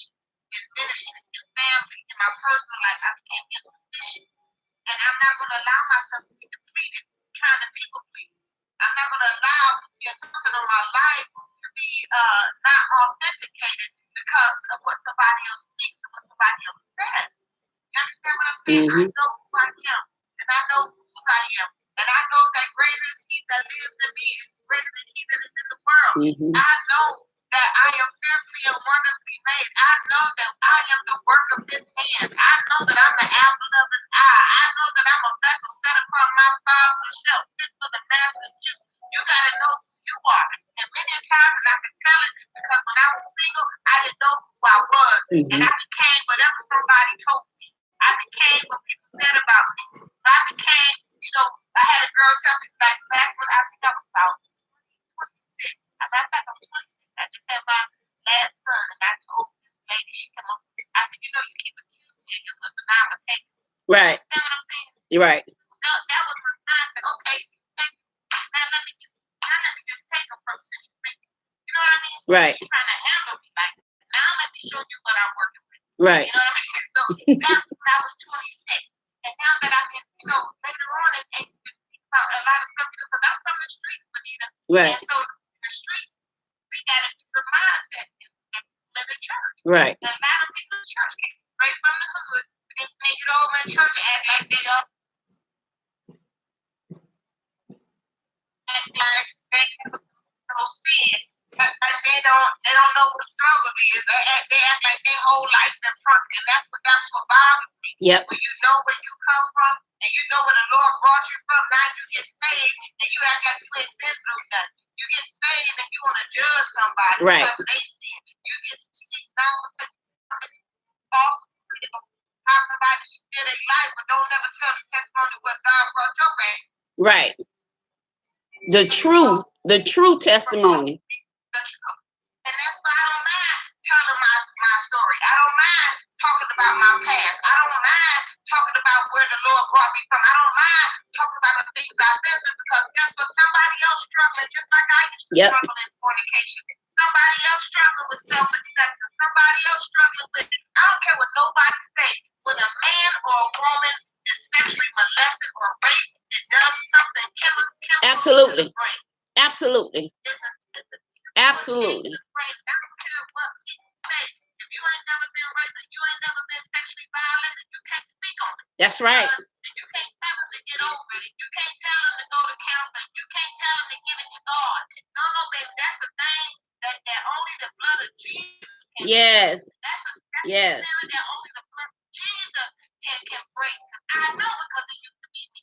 Absolutely. And you can't tell me about watching pornography or masturbating or fornication or illicit sexual activity, or you know what I mean? That's why I tell everybody I got more respect for the hoe, because she just paid for, she ain't out just giving it away. Right. You understand? Right. So I have a problem with people who act like they've never been through nothing, like they never struggled with nothing, like they ain't never had no hardship, like they ain't never been to a point where they was ready to give up and throw in the towel. I can't stand people like that because they self-righteous. Right. And the Bible says that all of our righteousness is as a filthy rag. I don't care what title you carry, all of your righteousness is as a filthy rag. I don't care how big your church is, all of your righteousness is as a filthy rag.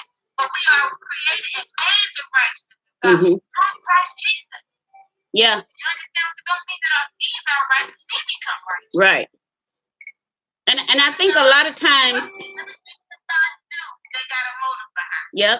I think a lot of times the reason why people don't like to have these kind of conversations, because number one, when we start talking about how the church handles situations like this, number one, it's never an indictment against the church, because a lot of this stuff that we went through happened in the church, or happened with church people.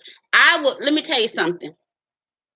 I was excited, okay, when I got the phone call that the minister that had raped me while I was married, he was good friends with my husband. Let me tell you something. I felt a weight lift off of me when I found out he died. Years later, I found out he had died. You know, so I called a bishop friend of mine. I said, "Listen, I'm in a dilemma now because I just got a phone call, and they were telling me that the guy that raped me is dead." And I said, "I don't feel anything." You know, I didn't offer my condolences. You know, I didn't say I'm praying for the family. I just said, okay, because I didn't feel anything. I absolutely felt nothing. And for a minute, it scared me that I didn't feel anything, you know, because that's not my nature. You know what I'm saying?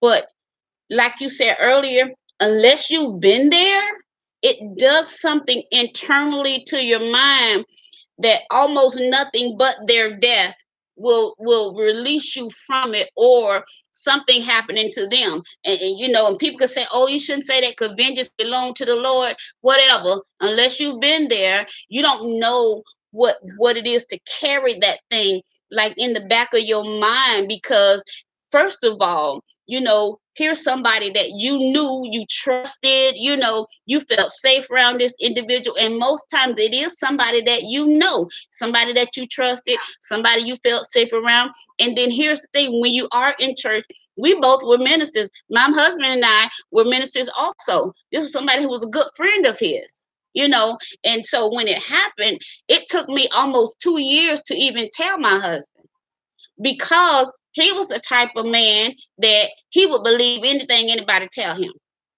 You know, so that's what made our relationship so toxic. You know what I'm saying? And so what happened was, when I got the call, I was like, oh, okay.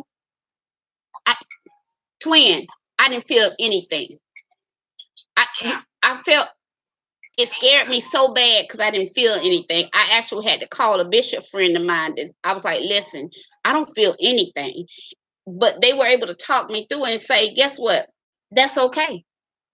This is somebody that violated you, you know. And what people don't realize, rape is a crime. This is somebody that committed a crime against your person, against you, you know. And they basically, a lot of times, they get away with stuff. Yeah. I think also with singles, like for me, I grew up feeling unloved. I grew up feeling unwanted. My life was very hard. A lot of people didn't know what was going on behind our closed doors. You know what I mean? Nobody didn't know that we could be in the house for weeks and months without light, gas, or running water. There's times when we didn't have food. There was my life was very hard. You know what I mean? But that's when I learned. I had to get out there and learn how to get it. How I live, because if we was going to eat, or if I was going to even have any form of survival, one thing I promised myself that I was going to graduate. You know what I mean? And I did that. I went to the military, and then I think about, you know, how my life went. But I grew up feeling I wanted. So anybody, and when I grew up, but nobody spoke into my life. Nobody told me I was beautiful. Nobody told me that that I was this mighty woman of God. Nobody spoke into my existence. You know what I'm saying? So I grew up in a household that we didn't go to church. I didn't have a Christian mother and father. I didn't have this Baptist upbringing that some of these kids have the opportunity of having now. I didn't have that. I didn't, you know, my father was an addict. My mother and my father been on drugs before. My mother and my father been incarcerated before. You know, so for me, it's just that I just realized that that wasn't what I wanted for myself, and I ended up becoming just that. Yeah. You know what I mean? Because generational curses, we can blame it on whatever. Right. We want to blame it on, but for me, I just realized that if I want my life to change, it took over 40 years to do. Yeah. You understand what I'm saying? That life bug that comes to, I was like 43. Yep. Believe it or not. Yep. You know what I'm saying? Yep. And I had this rough edge about me, because I've always had to survive on my own. It's always been survival of the fittest. Get it how you live. You know what I mean? Mm-hmm. And I had to do that to keep food on my table, roof over my head, clothes on my back, car to drive. You know what I mean? Yep. And to be able to do what I do, and that's when I got that cancer. That's when my life changed. Right. When God allowed me, and I say allowed because the devil can't do nothing without God's permission. That's what I say. God allowed me to give me that cancer. my whole life changed. Mm-hmm. It showed me the kind of family I had. It showed me the kind of friends I had. It showed me a lot of things. Mm-hmm. During that season, it made me cry out to God in a different way that I've never cried out to Him before. Yep. You understand what I'm I saying? do.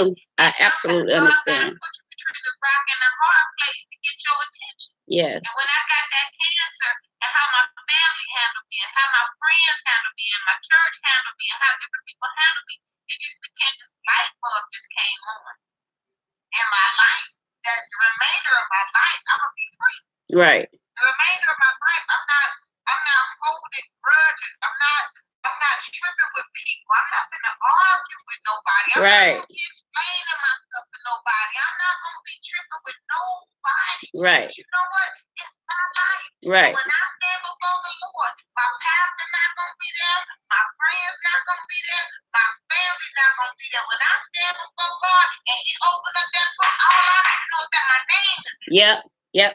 Yes. You understand what I'm saying? Yes. All the stuff that I was worried about in life and stressing out over and tripping over and falling out with people about and having grudges with people about, man, that stuff is sickening. Yeah. You know what I mean? And I'm just in a place in my life now, and I just say I became so humed in Right. on what God's purpose is for me. Why am I here? Why do you allow me to be born? Why is Maggie and Bernard my parents? You know, I began to tune in on what was God's will for me, not my church, not nobody else, but what is God's will for me? Because when I stand before Him, He's gonna say, "What you do with that talent I gave?" Right. You understand what I'm saying? And I told God, I said, God, what can I be consistent in? He said, be consistent. Yeah. When I started being myself, man, it just opened up a whole world. And here I am. You know, who knew that who knew that I would be doing comedy after being in the medical field for over 20 years? Right. Who knew I'd be opening up a Fantasia in the UK with Janet Jackson for 21 days? Right. She just called me for Vegas September the 14th through the 17th. Who knew that I'd be that other comedians like Samora and they'll be calling me, "Hey girl, I got this movie role coming up. Can you pray for me? Pray for me real quick." And I get the job. You know, to have comedians and actresses and singers calling me and say, "Hey, listen to this song. What you think, B?"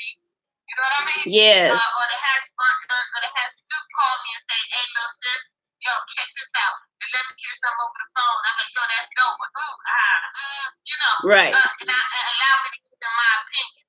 You know what I mean? Right. To have that, who knew that all of these things that I'm doing now, to have somebody call and pray, say, hey sis, I'm gonna go on this tour, pray for me real quick, because I'm gonna get on this plane and we got this 17 city tour, we got this, we got that coming up. You know, they call me for that.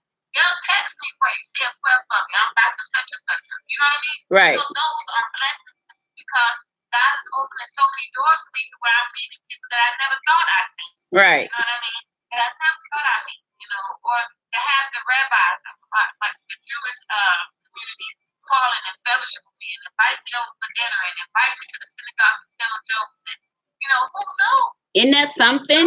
Isn't that something? Yeah. Yeah. Yeah.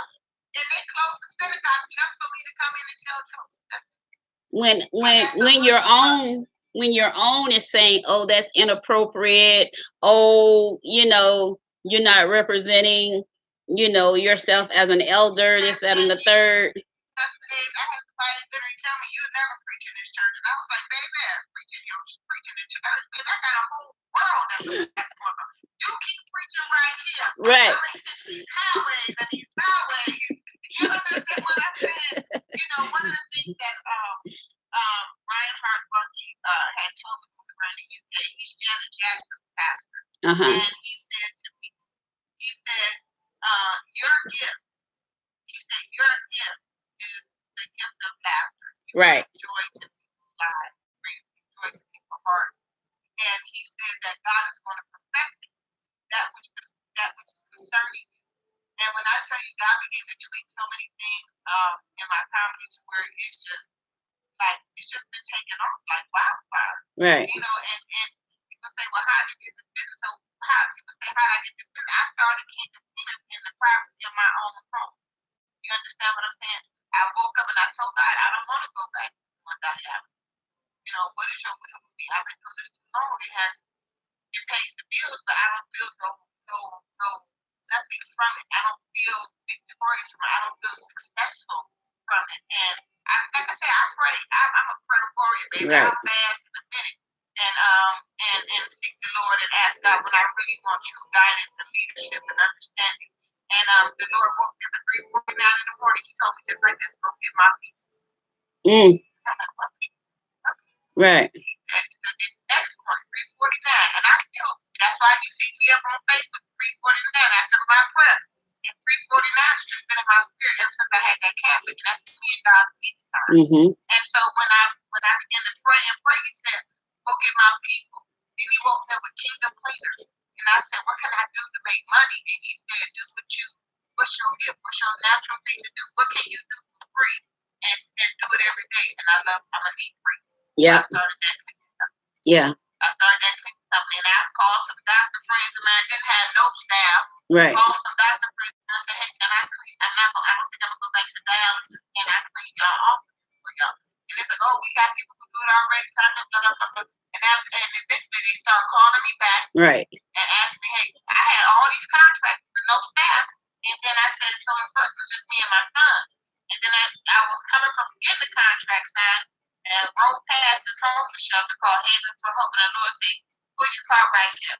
Go over there and get them people your car. And I went over there and I gave them people my car. And they started calling. And then I said, now Lord, now get these people from the house. But where they gonna live? How they gonna get to work? Right.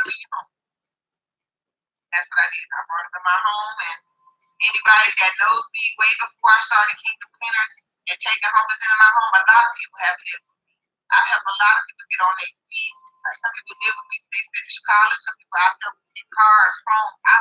I've always been like that. My children would tell you all of our life they have people live with us. I've helped so many people get on their feet. A lot of my friends have charged them nothing or a little or nothing.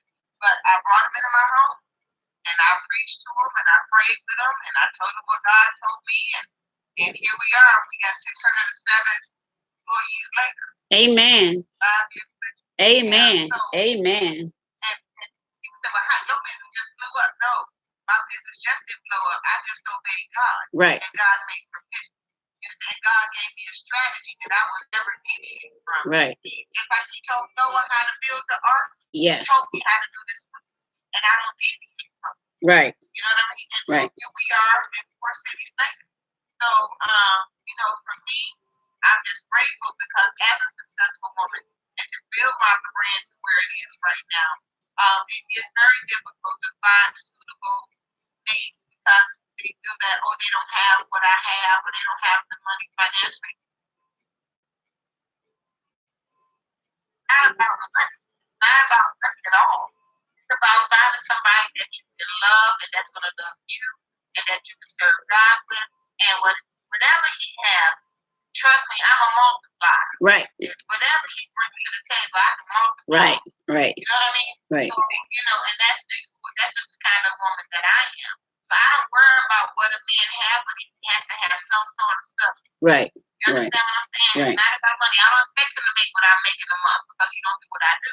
Right. It'd be great to meet somebody on that level, but in the most of those that's on that level, from my experience being out there on this comedy road, they so arrogant.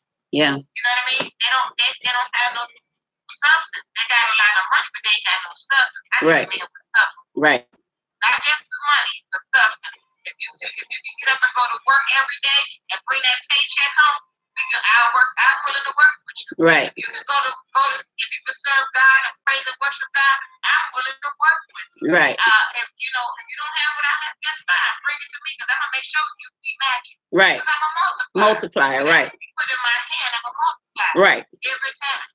Right. That's just me. Right. That's why I told this young girl yesterday. Come show me her little Louis Vuitton bag. She spent $1,200 on her Louis Vuitton bag because she saved her money. I said, how many investments you have, baby? How much stock you have? Yes, you got a $1,200 purse, but you have $1,200 in your purse. Right. You know what I'm saying? Like, right. Your priorities are. So you just save your money if you bought a $1,200 purse, but you don't have another $1,200 to put in that purse.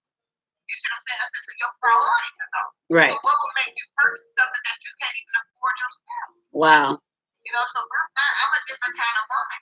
You know, I'm not thinking about no person. But you know what, twin? But you know what? A man will see her carrying that bag, and that bag alone will attract him to her.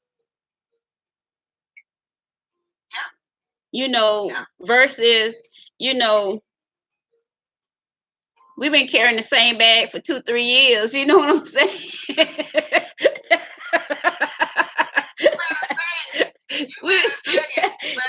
We've been carrying the same bag for 2-3 years. But here's the difference. We don't have to dodge phone calls for fear that it's a bill collector. That's the difference. That's the difference. I ain't, you know, we don't have to be afraid to answer our phone because, ooh, child, I don't know this number. It might be a bill collector. I ain't finna answer that. No, I'd be like, hello.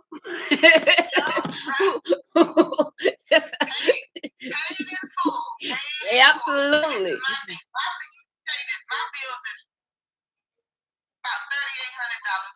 Right. $3,800 a month.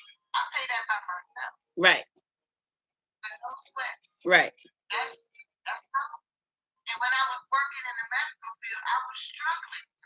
Yep. You understand what I'm saying? Yep. Struggling to pay that. Because you were working crazy hours. I remember you were working those crazy, and then you was at the end of your chemo and still working those crazy hours, and that was crazy. Because I had bills to pay. Yep. Take all your taxes and all this other stuff because you don't have no dependents. And so you're working all this, and I was exhausting myself. Yep. And now I work for myself. And in my first 2-3 years, I had to go hard. Yep. You know, just as hard as I went for that job, I had to go hard. So hard as being an entrepreneur, just as hard as I did on that job, because I was building something. And not only had I become to be able to, can't nobody ever tell me I'm fired again in my life. Right. Thank you. I prayed and I asked God, I never had a business, so how do I do this business? And he gave me a format, and he gave me a strategy, and he gave me the know-how, and he gave me the wisdom. And then he began to put people in place in my life that I really needed to teach me something, and they taught it to me for free. Right. And that's why you have such a giving heart. I think that's what makes you such a giver, you know, even to the point that you give yourself. You know, I know personally, I call you my business mentor because I can call you and say, hey, you know, what you think about this? Hey, what direction you think I should go with this right here? And you're like, okay, what you want to do with this? Tell me what you're thinking about this right here, you know, and there were things you told me to do that I went and executed them, and they're working. You know what I'm saying? And so a lot of times when you do find people, you got to be willing to work the principles and use the information that they give you. I asked you this last night, and we still didn't get an answer because I don't know, and I imagine you don't know the answer. So with all of that, being an overcomer, being a champion, going through everything that we've gone through, and then, like I said, a person's success, it depends on what their goals were. So if your success is, you can only measure your success by what your goals are. And so at that point, then, why is it still then so hard with all of that, to me, that would be the perfect catch. You would be the perfect catch. So if a man is looking for a woman that would be a suitable mate, then if we have all this lined up, then why is it that they're still choosing what I call the lesser vessel? Well, people want what they want. Some people are not used to class. Yep. Some people are not used to certain standards in a woman. Some men, I remember I had a pastor friend of mine say, make that man feel needed. Well, I do. I will make him feel needed. And I don't have a problem with the man feel needed. But okay, for example, when he said that at that time I was dating somebody, and I called and I asked the guy who I was dating, I didn't need him to pay. I didn't pay for my nails. I just called my thing and said, "Can I have $100?" Make him feel needed. So I expressed the want, something that I wanted to have done. I wanted my hair and my feet done. I said, "Hey, babe, can I have $100 to get my hair and my feet done?" And from me asking for that $100 turned into a full-blown argument. You know, why are you asking me for money? You a baller. I know what you got in your bank account. You just did some shows, so I know you got some money. And Benita, I cried so hard on the phone that I was just like, yo, nigga, you tripping like this over $100. You can't handle my lifestyle. Yep. I didn't need you to do it. I just asked you to do it. Right. I just wanted my man to pay for it. Right. You know what I mean? I was taking my pastoral friend's advice because he's an awesome man of God. He's single. He's a single pastor, a single successful pastor. And so he says, you got to make a man feel needed. Well, I can't help it if I know how to change my own tire. I can't help it if I know how to change, do my oil change and do my own tune-up on my car. I can't help it that I know how to fix and build things with my hands. And I can't help it that I got a garage full of tools and drills and nail guns and saws and work tape. I mean, that's me. Those are things that I enjoy doing. I don't need a landscaper. I can cut my own lawn and do my own flower bed. I do a lot of things just by myself. So, you know, sometimes I just go and do it, but I would love to have a man to take the trash out. I never have a problem being a lady. I just need a man, as he says, make him feel needed, that when I do ask you to do something that you're capable of doing. Right. But that brother went all over me over $100. And that just hurt me to my core because it just like, well, I've never asked you for money. Right. I've never asked you for anything, actually. Right. You know what I mean? And so when I did ask myself, I just want my man, but if you want your man to let me do it when I want to do it, well, how long is that going to take? You know what I'm saying? But I was just like, wow. So after that, that just showed me who he was. And but if his ex-wife called and asked for something, oh, he run into Walmart, or if somebody else asked, you know what I'm saying? Yeah. So that you have to know where you fit in people's lives. So that just showed me that I was not a priority to him. Yeah. And since I was not a priority to him, why am I making this man a priority in my life? That's good, twin. You know what I'm saying? That's good.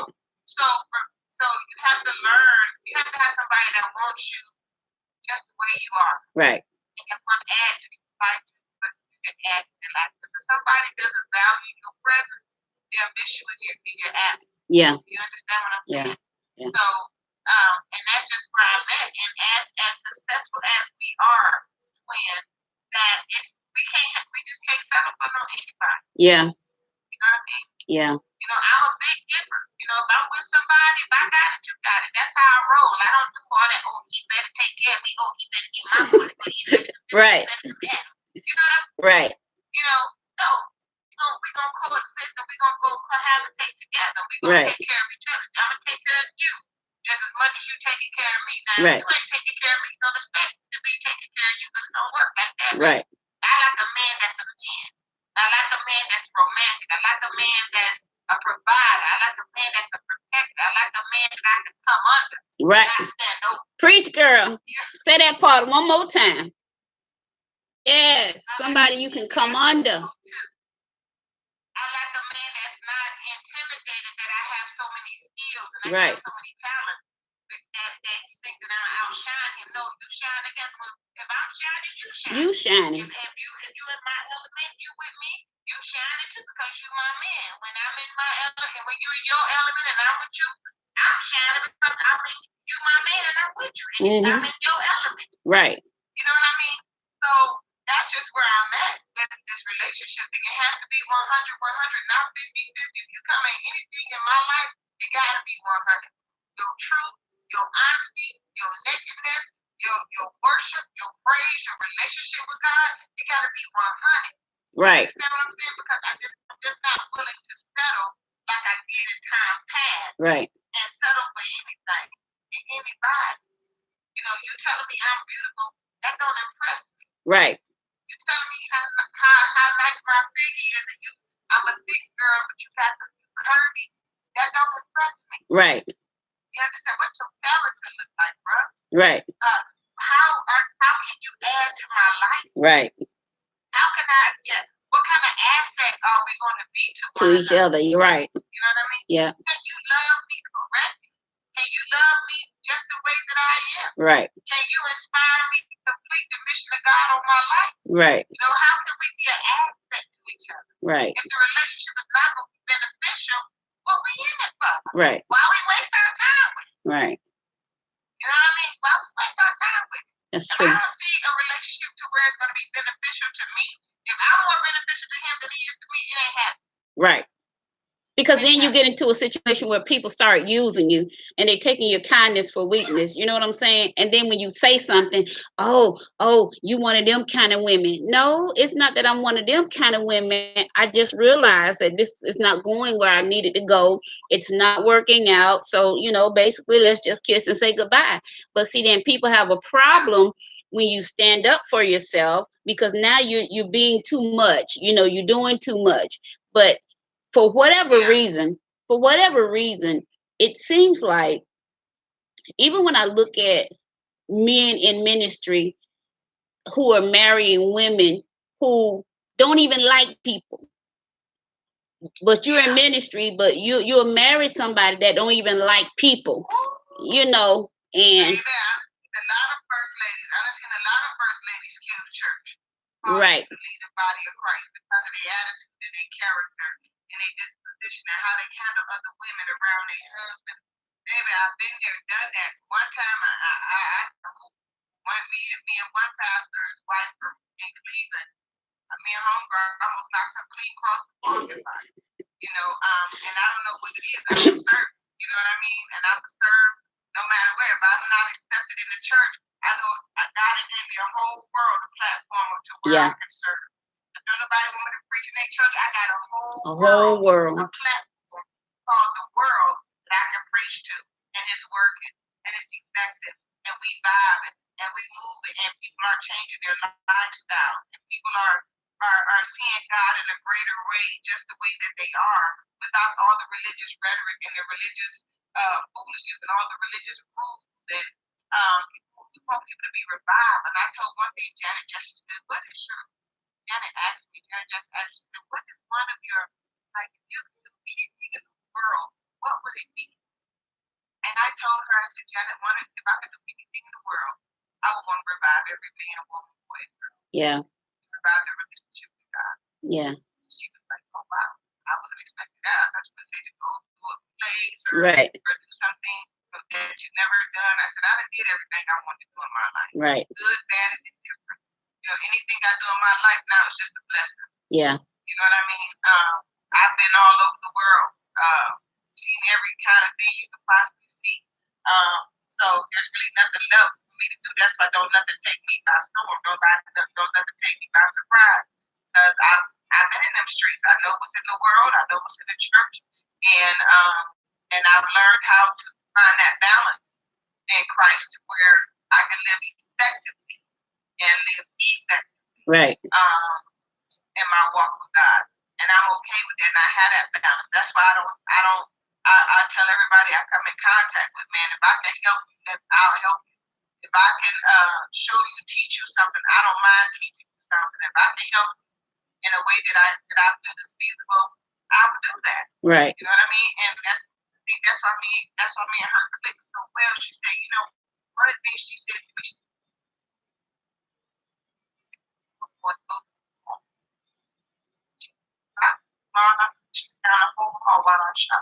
you know what I mean?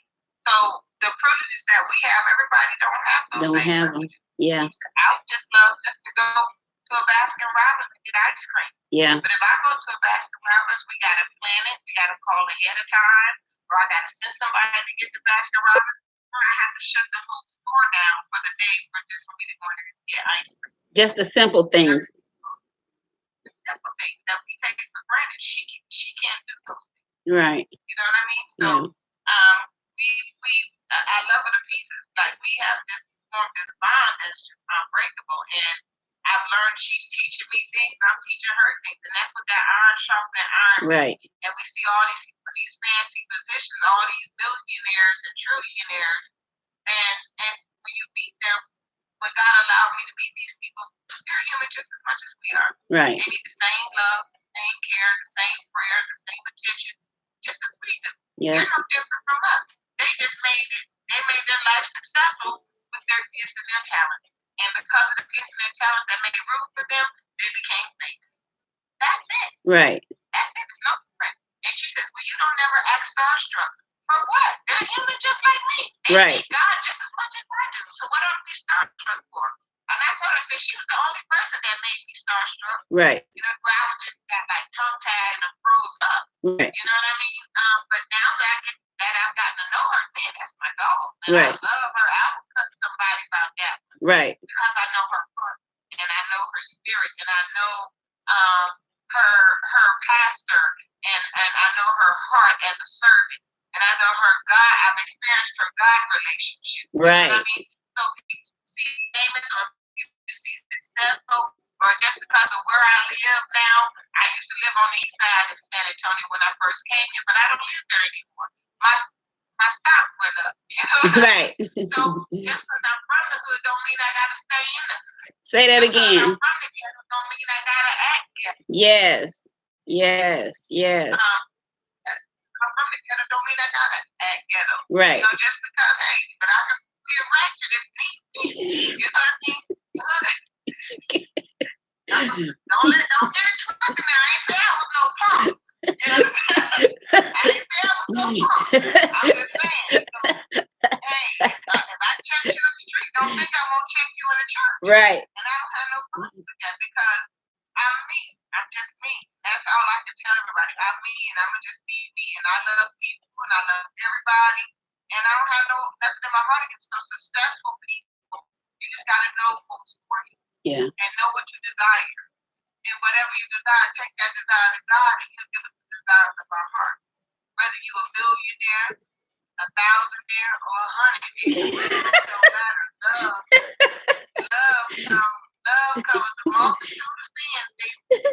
Love will cover that thing. I told a girl the other day, I said, I'd rather date an unchurched man and teach him about God. The Bible says the conversation of wife sanctified a husband. You understand what I'm saying? And teach him about God. Yeah. And let him experience God through me. Yeah, because you really don't know what you're getting in church these days. I'm sorry. You don't know what you're getting into with some of these men that are in church these days, because a lot of them, I said this last night, and I'm not afraid to say it again, a lot of them are getting with women to cloak what they really want or to hide what they really want. And they're marrying women, but they know they desire to be with a man, but they're not all the way out. You know. Right. You still want that thing wet. Yep. You still want that thing wet. He a man. Yep. You wake up in the morning, that thing be on pole. Listen. Yep. It's the truth. Yep. Let's cut out the nonsense. Yep. Let's got erectile dysfunction. That thing gonna be hard. And they want that thing wet. Right. Right. Where we come from? Right. You understand what I'm saying? Yep. If you let them, as my son say, if you let them smash, they gonna make mashed potatoes. Right. It's the truth anyhow. It's the truth. But they just might as well just be real about it and stop faking the funk. You got men who masturbate and they sleep on it. You know what I mean? Yep. Listen, it's a form of relief. So you just gotta deal with these issues. Or you know what? Sometimes it ain't even an issue. Sometimes it's just that habit. Yeah. You know what I mean? If that habit is keeping you away from God, then that becomes your issue. Right. So you just have to come. As my grandma said, right your wrongs. Right. You gotta right your wrongs. But let me tell you something, because I tell everybody, whatever I'm doing, until God send me that conviction, I'm gonna keep doing. Right. If you ain't convicted by it, you ain't gonna stop. You ain't gonna stop. You ain't gonna stop it. Where's the conviction? Right. Now I just got finished shooting that thing up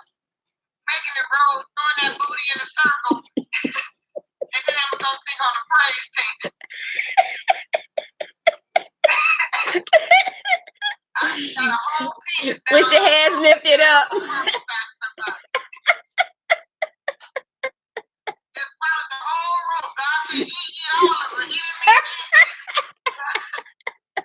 I'm just saying. That's what we do. Right. That's what we do. And that's another thing too with Christian women. They don't want to talk about sex. They don't want to talk about, and that's why we're so bound up, and that's why we're so divided in the body of Christ. They're just be free. And angry. About the goodness of God and the power of God and what He delivered you from. Yep. Because God knew I was nasty. Right. God knows I feel like sex. A lot of it. Right. Well, God bless me with him. I'm gonna have to put that people on IV fast. Right. Look, at least you know how to hook them up to the IV. At least you know how to hook them up to the IV. Yeah, you're gonna get dehydrated. You hear me? I'm skeleton dehydrated. His bones coming through. You gonna kill the poor man. He gonna be dry. You gonna kill the poor man. Let me get married, baby. You gonna have 911 outside the house. Stand by. You hear me? First responders. You'll be like, why is Twin house on the news? Her house on fire. What happened? That hot box that set that mattress on fire. That's what happened. Let me mess around and get married. Man, Girl, we gonna get put out the church. they done put me out before. Me too. Won't be the first time. I've been put out of better place. I know that's right. By better people. Yes, ma'am. But it's a natural thing. We're human. Right. Because we're saved, God didn't take our desires away. Right.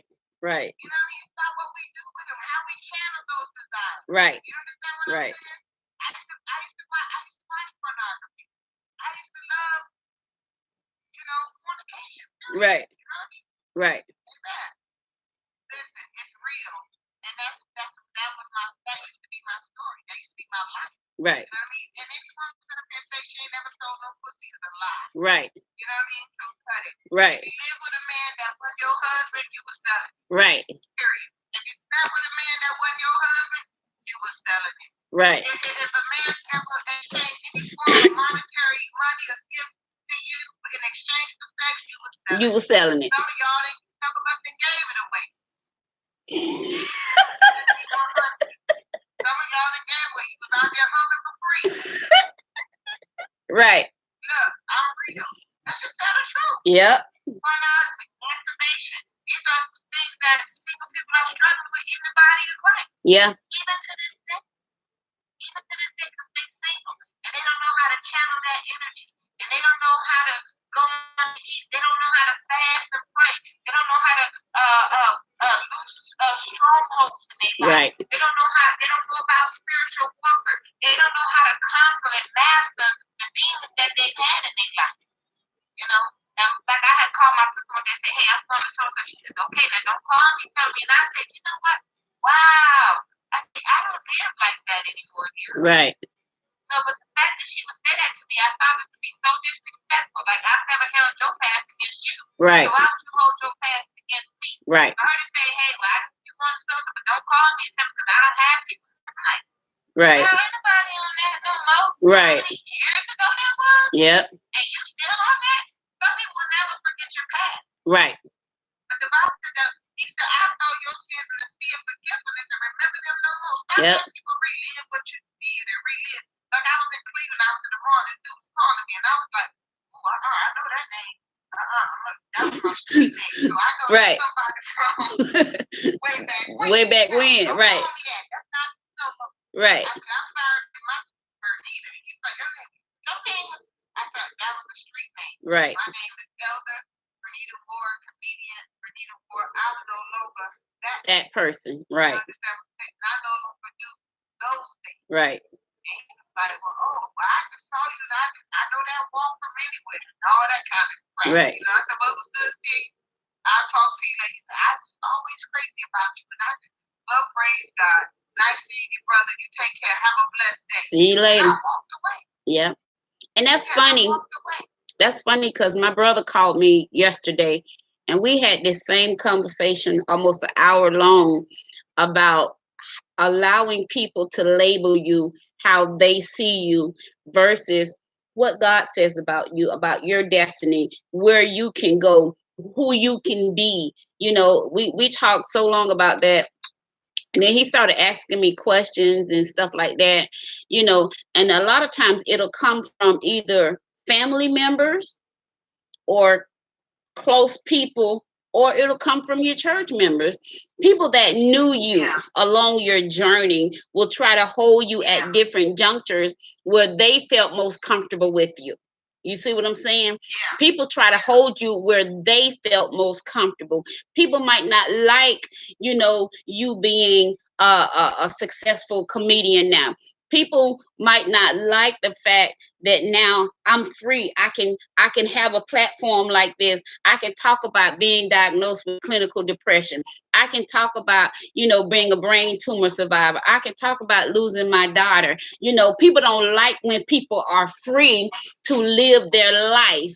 So what happens is what they do when they do see you in your place of freedom, they're quick to say, oh, I remember when, or when you used to. So what I think they're trying to do, they're trying to, in their own way, put you back in your place where they're most comfortable with you. Where they're comfortable with you. Yeah. Yeah, because when people feel like you've outgrown them,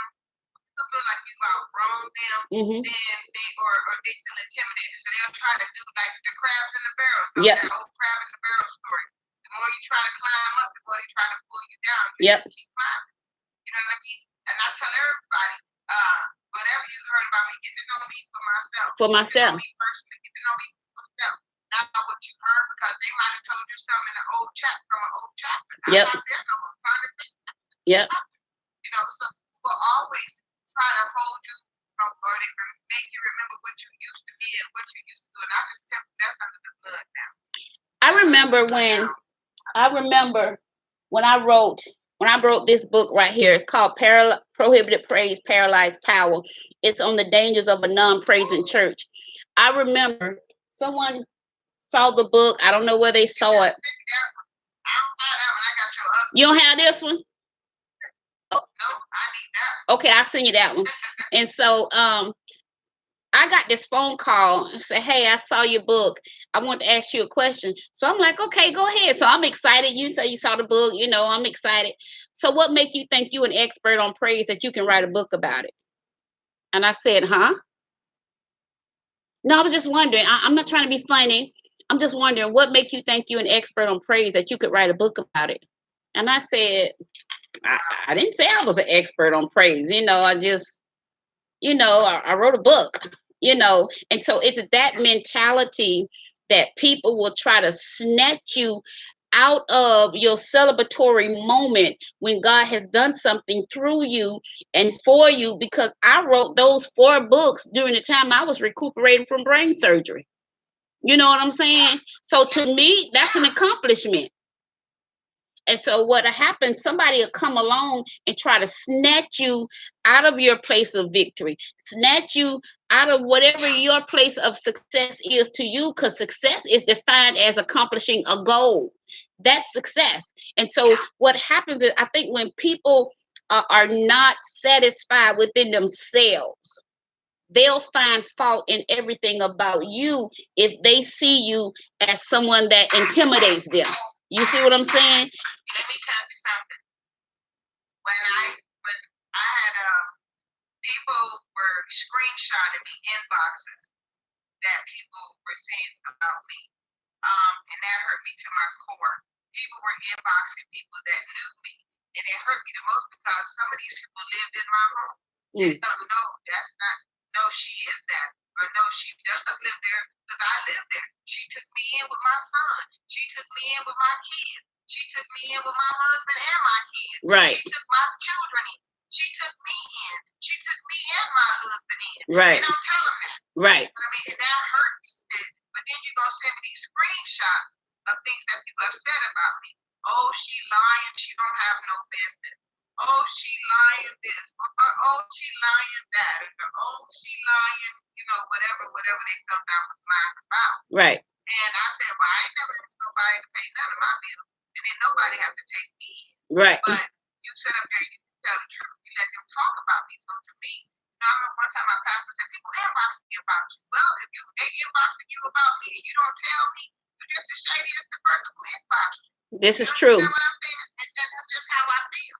Because if somebody inboxing you about me and you don't give credit to me, or you don't, and you know me, or you don't come and say, hey, we're fixing this situation, or this is what's going on, you're just as shady as the person inboxing. Yep. And that's just how I see it. Yeah. You know what I mean? Because if I'm your spiritual daughter and somebody's inboxing you concerning me, you're supposed to, as a leader or a man of God, you're supposed to come and consult me. Right. Hey, I need to see you in my office. Hey, right. Let's talk about this. I'm getting inbox saying yada yada yada. Right. You understand what I'm saying? Right. You don't care nothing about me. You can't tell me you love me. Right. I'm no spiritual daughter. You don't cover me. And then how did you defend me, or did you defend me at all?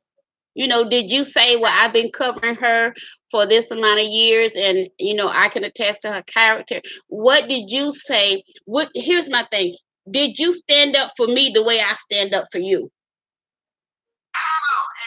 Exactly. That's what it's about. Exactly. Did you stand up for me the way I stand up for you? Yep. And we're afraid to have, that's another conversation we're afraid to have about ministers and leaders and coverings and things of that nature. That's a whole nother show. We'll get into that one at another time. Yeah, definitely need to do that one because I got a whole bunch of stuff to say. But, for me, I'm just living my life by the grace and the mercy of God. I'm content in my work and what I do. That's why so that my Jewish friends who I went to go to, God just gave me favor with them, and they jumped on board to help me with my rebranding, I showed them my strategy, I showed them everything I had, and they came in with their ideas to help me take my business to another level. Right. And guess what? They free. Wow. Wow. They didn't charge me no $3,000, $4,000, $5,000 to build no website. They didn't charge me no excess amount of money to do branding and then all this other full 501Cs and all this stuff. And they taught me about corporate anonymity, and I love it. Right. I love it. They are to me so much, and I'm so grateful for favor because those things have changed my life. And God, people that I expected to support me, they did not. But God had a whole nation of people that I didn't even know that I knew not of. Right. That He brought me before them and gave me favor with them. Right. And so that I'm grateful. So I don't trip on people. Says when you become successful, you realize that you have a lot more things at stake than you did when you were not. Yeah.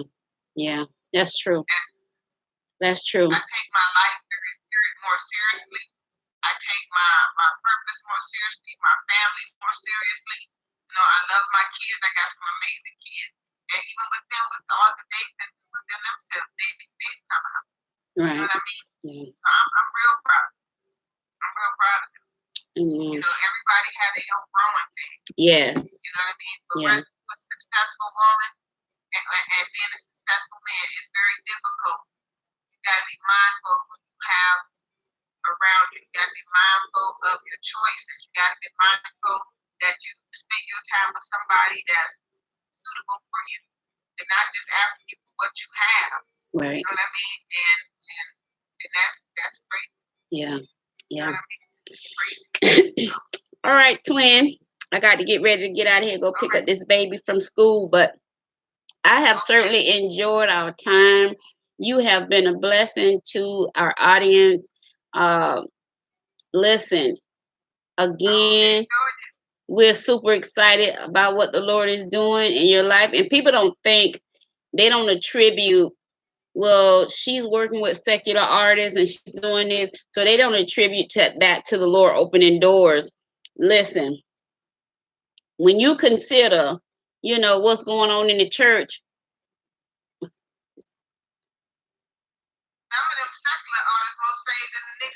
church. Thank you. They got more Christ than the people in church. Thank you. So you can't set up and say who God, because the Bible says He reigns on the just and the unjust. Thank you. And just because you judge niggas that they secular, people don't know that Janet Jackson is saved to the bone. Yep. That is a true woman of God. Yep. You hear me? They don't know that Fantasia is saved to the bone. Yep. A true woman of God. Yep. They don't even know that Eddie LeVert is a total man of God, total gentleman. You don't know these people because all you see is what the media tells you. Right. You only see what you read in blogs and on the TV. You don't know that when you meet these people, you'll find out that Snoop Dogg, he may smoke weed, but that dude is, oh my God, Yep. he's the most genuine brother you ever want to see in your life. French Montana, Flavor Flav. You see characters. When they on stage, it's just like acting. When they on stage, right. they're acting. When they get off that stage, they style. Yep. Yep. When I'm on stage, I'm telling jokes, all kind of jokes, secular jokes, Christian jokes, funny jokes, jokes about your situation. When I come off that stage, I'm still ready to war. Right. Right. You know what I mean? So you people don't know how to decipher. They want to put you in this box. Don't put me in no box. I break box. Right. Right. No box. I'm right. too big to be in the box. Right. Can't hold it. That's on our life. So live outside the box. Live your best life. Seek the Lord if you're single. Seek the Lord if it's still be the married. Seek the Lord to ask God to send you a suitable mate. Be diligent in your seat. Be diligent in your calling. Be diligent in your purpose. And be diligent in your walk. Y'all have a good day. All right, love. Thank you so much. And listen, guys, thank you all for tuning in. We will see you guys next time on What's on Your Mind. I have been your host, Benita, and we have had a wonderful experience with our guest, comedian and serial entrepreneur. Her name is Bernita Ward, and I am Benita Ward, and we are the twins. Ow! So listen, we will see you guys next time. All right, till then, bye-bye, everybody. Love you too, girl. Bye-bye.